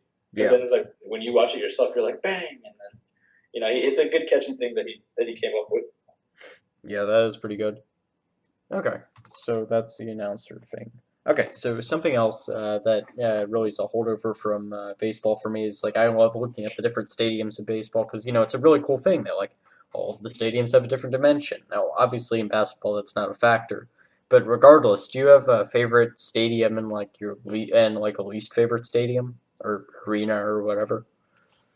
I hate Brooklyn's the floors in the Brooklyn stadiums are just weird with the hexagon like honeycomb pattern thing. It's just I don't know that's Charlotte, but Charlotte has a honeycomb pattern, but like the weird wood in Brooklyn is just weird and it's dark and dingy.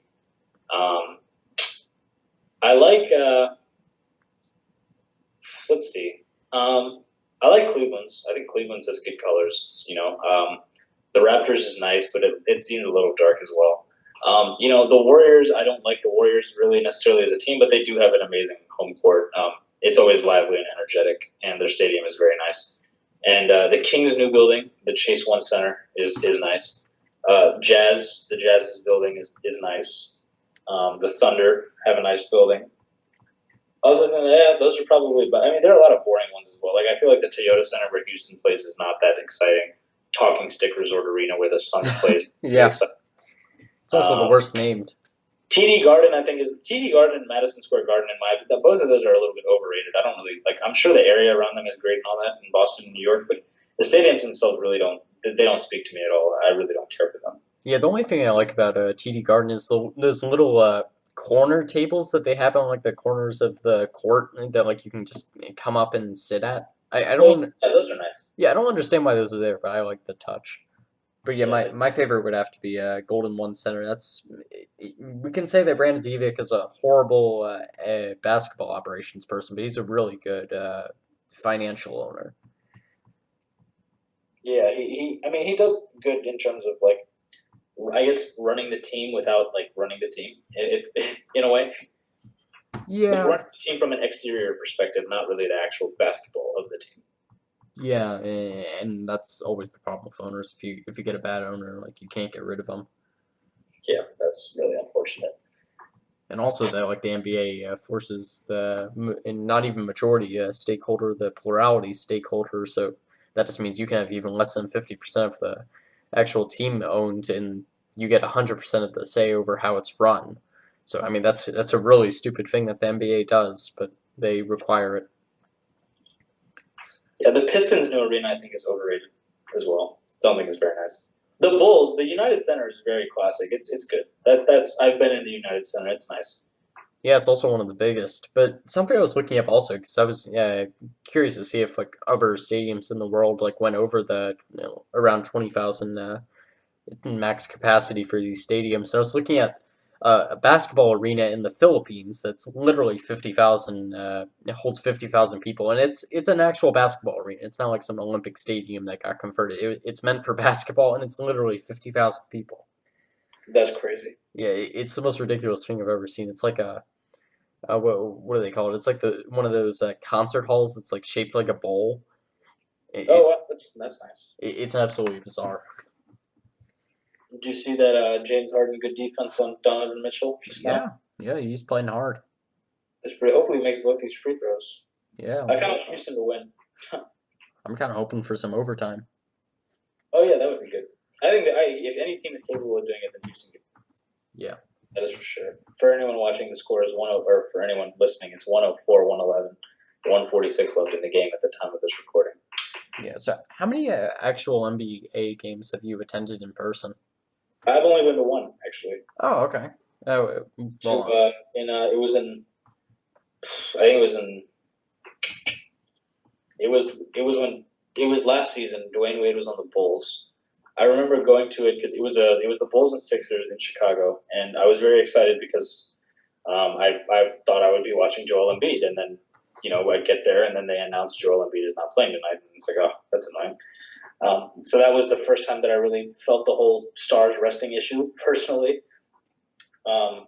It wasn't a big deal because he was injured obviously, and he was doing the whole thing where he wasn't playing back to backs, and he was almost minutes restrictions and all that. But the game was very good. It had a highlight in it from Dwayne Wade where he threw a fake pass behind Robert Covington's back, and Robert Covington spun around and looked for it, and then Dwayne Wade hit a fadeaway that actually made Sports Center and some other websites and stuff. So it was cool to see that in person, and it's probably the most I ever considered the fact that Robin Lopez is a legitimate NBA player because he had a very good game that night. He had like 16 points or something. And I saw Jimmy Butler's athleticism firsthand, which was really impressive. It's cool to have to see them live where Like it's like you see them on TV and they jump through the air and it just looks so casual, but then you see it in real life and it's like, oh my god, like he actually got really high in the air. Yeah. And seeing dunks live is a completely different experience than watching them on TV. Yeah, and like especially seeing those centers like jump like 4 feet in the air, that's always ridiculous. Oh wow, Harden and Chris Paul both have 5 fouls. Yeah, and Dante Exum and Jay Crowder, was it? Dante Exum is in. Who thought Dante Exum would be in the game at a critical moment like this? Yeah. I mean, not like they have much better options, but Oh, what a pass from James Harden. Oh, wait, missed. yeah. Okay. Let's see. So if you could wear any jersey number, what would you wear? Um, I would wear what I wear in 2K 95. Okay, is there a story behind that? Not really. It's just I looked up one day numbers that have never been worn before, and 95 has never been worn. Okay, and that's a, And also, like, there's some weird stuff about numbers. Like, the number 69 is banned by the NBA for, the sexual stuff behind it and all that. of Which course. is kind of, like, because Dennis Rodman wanted to wear it, and they didn't let him, because obviously Dennis Rodman is Dennis Rodman. Yeah. And so didn't let him go triple digits or say, because he wanted to be, he used to wear I think he used to wear number 10 when he was in Detroit. And then so he wanted to wear 01 because 10 was taken, but they didn't want him to put a 0 before the number, so he just chose 9-1 because that adds up 9 plus 1 is 10.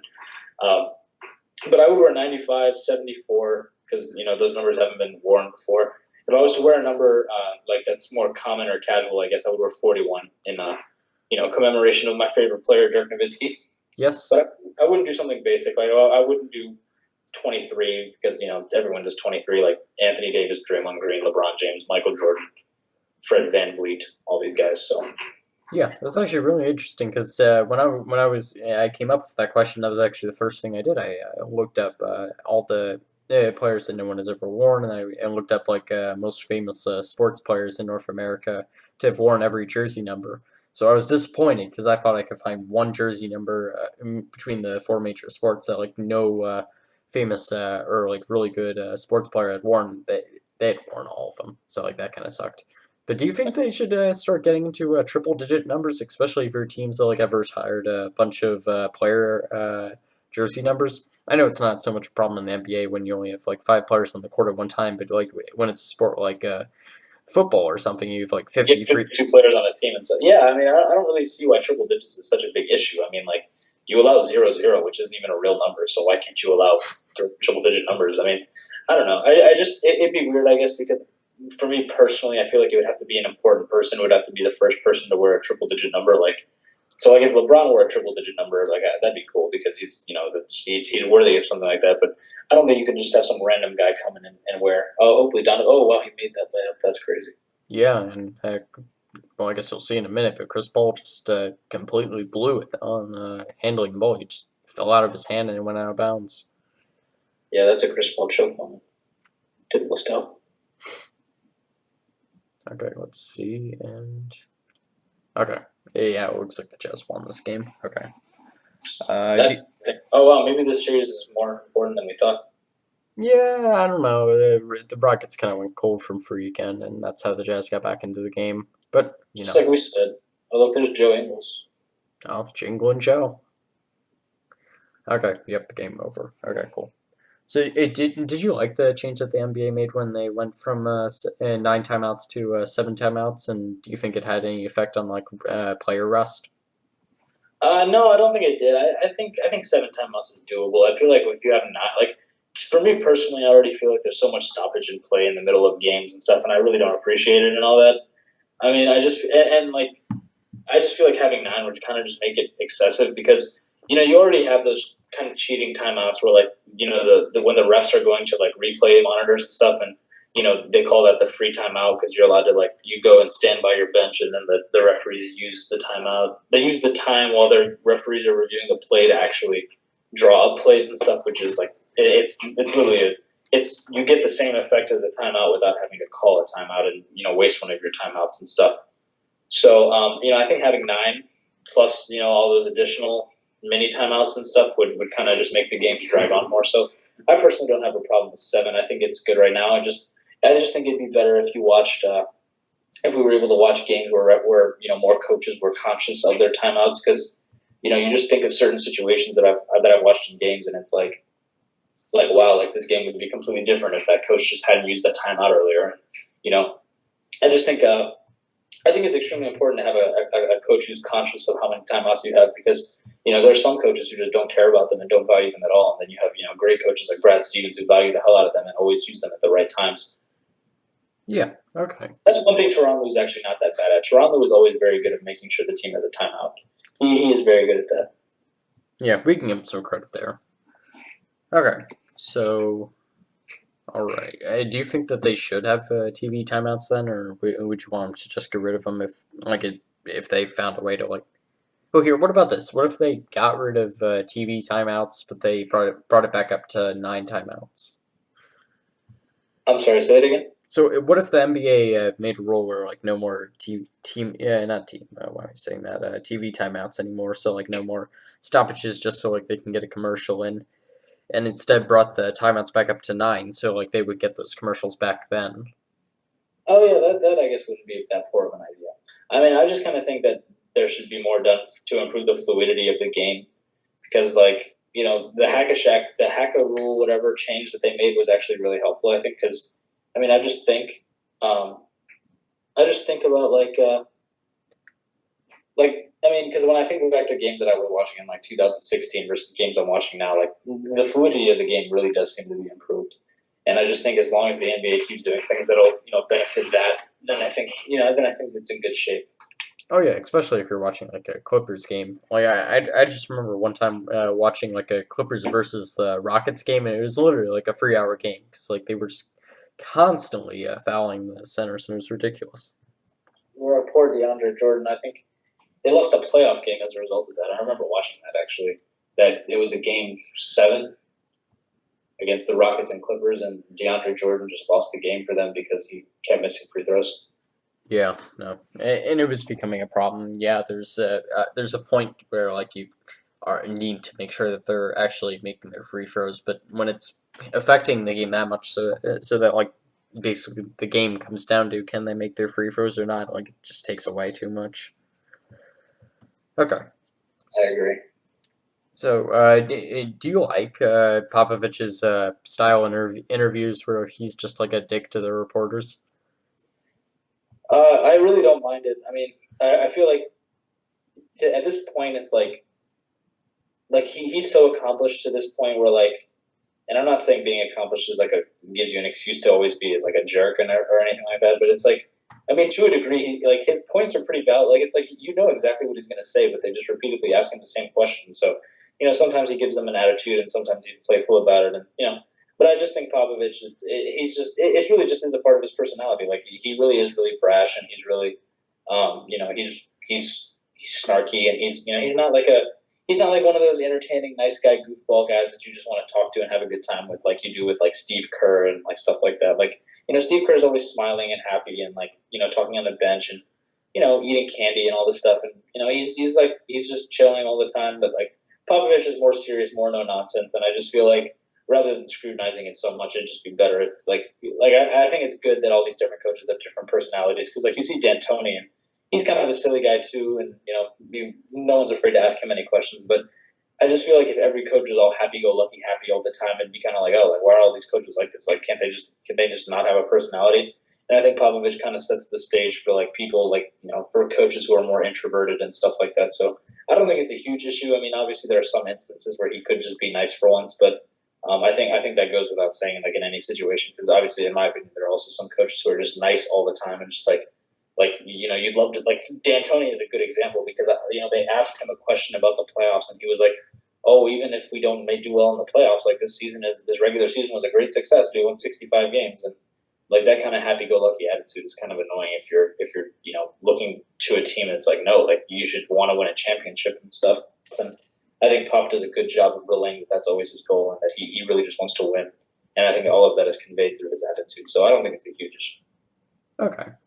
So I'm curious to see if you have an answer for this one. Do you have a favorite playoff series that you've ever watched live? Uh, yeah, actually. Well, I mean, I've only watched a handful because I've only been watching the NBA since 2000. my first playoffs was 16, and then I watched last year's, and then I'm watching this year's. I would say the two honestly are this 2016 NBA Finals because of LeBron's fantastic, and like just so many things happened in the series that kind of like shifted different things. Because even though Game 1 and Game 2 were blowouts, you still saw kind of like glimpses of the fact that the Cavs could kind of take some games if they had just locked in, which they finally did in Game 3. And then in Game 4, you saw the whole Draymond Green incident with the swipe at LeBron, and then you saw the Steph Curry throwing his mouthpiece. And then as a result of that, we saw the Draymond Green suspension, which changed the complexion of Game 5. And then in Game 5, we saw a great spectacle of LeBron and Kyrie Irving combining for 82 points between the two of them. Then in Game 6, you saw LeBron go for 41 again. And then in Game 7, obviously, the LeBron triple-double, the block, Kyrie Irving shot, and Kevin Love stop. It was a really cool sequence to see that each member of the Big Three have a play that kind of cemented, what they meant to that Cavs team and that year and that city and that championship win. That was really cool to me, just because I've really never seen anything like it in terms of because even though we see like when you look at like the Big Three or the Big Four, I guess now in Golden State, it's like if you're watching plays from them, it's like, and they each hit a big play. It's like Steph just hit a three, Clay hit a three, and then Durant hits a three, and then Draymond hits a three, right? Like it's like they all shoot threes. But like that element in that moment was just really cool because it's like at 1 minute and 50 seconds left in the game, LeBron blocks a shot off the backboard. Kyrie Irving isolates for a 3-point jumper that he's fading away, and then Kevin Love gets a defensive stop where he's moving laterally all over the place. And two of the plays are defensive, which we really don't get to see that often. Like it's rare that you see, game clinching defensive plays because we see game clinching offensive plays, pretty frequently. So that would probably be the best series. My favorite series that I've watched. Best series that I've watched. Honestly, it would probably be I watched the best series, the Indiana Cleveland series this year. I thought was a good series despite the poor play, just because it was closely contested. Then there was the Cavs Raptors series from 2 years ago. And then there was a Toronto-Miami series also from 2 years ago when Dwayne Wade was still playing very well in the Miami Heat were a third seed. Yeah. That went 7 games. And, there was a game-tying shot in Game 1 to send the game to overtime. That was brilliant. As far as the most compelling series I've ever seen, I would say Chicago-Boston from last year in the first round because, Boston was the 1 seed with 53 wins, and 53 really isn't a lot for a 1 seed. So they just looked extremely vulnerable. And then, Chicago won the first 2 games on the road, but then Rajon Rondo got injured, and then they lost the remaining 4 games. So, that's probably the most compelling series I've ever watched because it really did look like that series was shaping up to be a sweep had Rajon Rondo stayed healthy because the next 2 games were at home, and, there's no reason that they would lose both home, or at least a gentleman's sweep. So that was very compelling, the Rajon Rondo situation last year. Yeah, and speaking of Rajon Rondo and playoffs, one of the most memorable series for me always has to be his. I forget what year it was exactly, but when he was on the Mavericks, that in a series where he essentially just gave up on the team, and he kind of that Brooke Carlisle situation. yeah, like 15, I think it was. yeah, like even if you go back to watch the highlights of it, it's still incredible to watch just how he is just standing there on the court doing nothing, and like he's like lackadaisically passing to the guy, and then eventually he just walks off the court. Like it was one of the most ridiculous things I've ever seen. Still, and I mean it's basically why I still don't respect him as a player, to be honest. But see, like the weird thing about Rajon Rondo is that since we're covering him, it's like when he's motivated, he's just such a different animal. Like it's like because I don't know if you remember this or if you were watching the NBA at this time, but there was a series, and he dislocated his elbow in the middle of the game, but he continued to play, and he just played with one arm. And that just, that shows so much heart and determination and willing to win. But then you look at what he did in Dallas, and it's like, what? Like, what happened to the guy who played with a broken arm? And it's just weird. Like, I guess it kind of shows that he really is kind of more about certain situations than only playing when he feels like he can win. So, yeah. But in terms of my favorite series that I've ever watched, this was actually one of the first playoff series I ever watched. Was the Grizzlies versus the Thunder in 2013 Oh 14. yeah. Like this was an amazing series. It was here. I'll just go through my notes on it. So it was an amazing grinded out series, and it ended in one of the most incredible plays I've ever seen. Still, Kevin Durant in the very corner of the court, falling backwards with a last second free, and he gets fouled on it for a 4 point shot. I actually thought for the longest time this was the Grizzlies versus the Mavericks series, so I could never really find it. But apparently the Grizzlies and the Mavericks haven't played in the playoffs since the 2004-2005 season, so couldn't have been them. And then I remembered, oh yeah, that was Kevin Durant that got that shot off. And yeah, it was just an incredible 7 game series. It just grinded out the whole way. I think there was like maybe one game that was like over 100 for both teams. So like Oh, that's crazy. yeah, like it was just so much fun. And obviously this is a year after the is now it's 2 years after the Thunder were in the finals, but still, like you have it's a first round series, so you still have the big three intact for the Thunder, and it was just such a fun series. I keep meaning to go back and watch it again because I enjoyed it so much, and I miss the Grizzlies, but yeah, like that was always that's always been my favorite one for some reason. Yeah, for sure. Okay, so I haven't actually asked you this in a while. Do you have any NBA questions for me? Uh, I'll ask you a few. I'm sure I can think of some off the top of my head.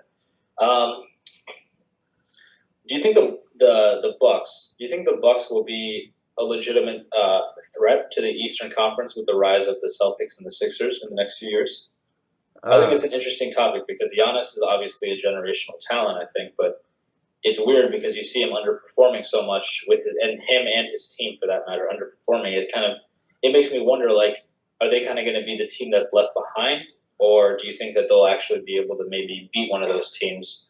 And I'm not necessarily saying break through to the finals, but just like be the team that knocks one of the teams out in the second round, and then goes to the conference finals and challenges the other team. yeah. So if your definition of that is performance in the playoffs, I'm gonna say no. Honestly, I think a lot of people they expect teams to get over and this kind of like a playoff underperformance, but I think more often than not, teams just don't. And like just when they start off their players start off their careers like really bad in the playoffs, like sometimes they get better, and like that's mainly when the team just gets a lot better. But right now the team is fantastic, and like it just doesn't get much better. I think if you want to have the discussion that the Bucks are going to get a lot better in terms of their performance in the regular season, I could see that happening. Them winning like 55 games or like 60 games one year, maybe if they just get ridiculously hot or something. But I don't think that they're going to get much better in the playoffs. I could see eventually them making the second round just if they faced like a really crappy team in the first round. And like I thought that would be this year, but yeah, like it's going to be difficult for them. Yeah. I'll ask you another one because this is one that crosses my mind quite a bit. So like the NBA record book is always like people always talk about like no one's ever going to score 100 again, no one's ever going to do this again, no one's ever going to do this again, whatever. Yeah. Do you think it's possible, or well, it's obviously possible. Do you think anybody will break Scott Skiles' 30 assists in a game record? That's a good question. I would love to see a player just go for it. Honestly, like LeBron, or just anyone who's like Chris Paul or LeBron or Yeah, just anyone who's capable, or Rajon Rondo even because he gets 25, 20, like he's gotten 25 this season. So it'd be cool if someone just kind of went out there and was like, I'm going to do it today. yeah, and like that's actually something that I wonder why more tanking teams don't do. They don't just like go out and advertise, "Hey, Rondo's going for the assist record tonight." Like he's just gonna go and try and get as much assists as possible. And obviously, that's gonna devalue breaking the record a bit, but like it still would be a good money making endeavor for them. So I don't know why they don't do that, but I think it completely depends on how the pace of play goes in the next couple of years. If it continues to rise as it has ever since the 90s, when it was basically at the lowest it had been since the advent of the shot clock, then I think that it could happen. But if the pace of play starts to go down again, I don't think that anyone's going to touch Scott Skiles' record for at the very least a while. But Gosh. I say that, and like records always seem to break all of a sudden, and like you just never expect it. As something like in baseball, everyone is always talking about obviously not non-baseball people, but everyone would always talk about like the Athletics like 20-game winning streak and like, ooh, the Moneyball Athletics, and oh, it's an incredible winning streak. And just last year, like two teams got like a 15-game winning streak, and one of them broke the record for that. And like it was one of the most ridiculous things of the season because like everyone, no one expected it, and then they win 22 games in a row, and like it's incredible. And obviously, it's not that impressive in the NBA when you have like a 33-game winning streak capping it off, but just records always fall when you never expect them to, and it's super weird. And like even something like Devin Booker going off for was it like 71, 72? 70 points, yeah. Yeah, 70 points just out of nowhere. Like Kobe Bryant hitting 81 points in 2006 in just some random game against the Raptors. Records fall when you never expect them to. And I also feel like even at a broader scale, because like even after the Warriors won their first championship, I don't think anybody was expecting them to break the wins record. Yeah, exactly. 73 games, like that kind of came. And the weirdest thing about that to me is that they're like the fact they won 73 games, but they really didn't even get close to the 33. Like the most amount of games they won consecutively was 24, which was to start the season. And and then it's weird to me. Then you think about like the Miami Heat team with LeBron James. They won 27 straight, which is the second longest winning streak of all time. But they only won 66 games overall.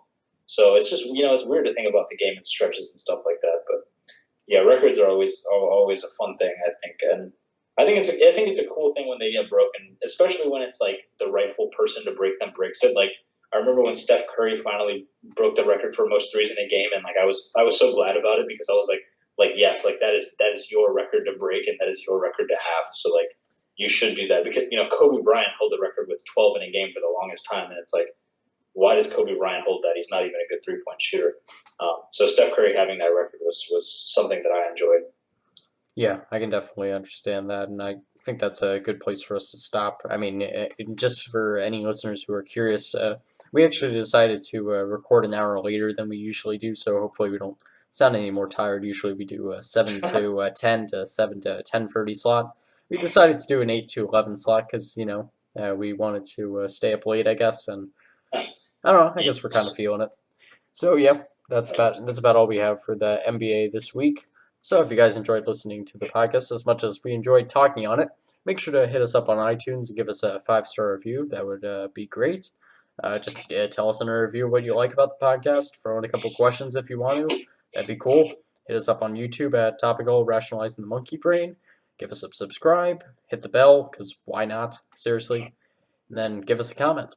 Who knows? Maybe I'll read it. Probably, because there are no comments right now. And it's kind of embarrassing, honestly, because there's like 20 views or so, and then there's no comments. And, no comment. But yeah, thank you all for listening, and we're going to see you again, okay? See ya.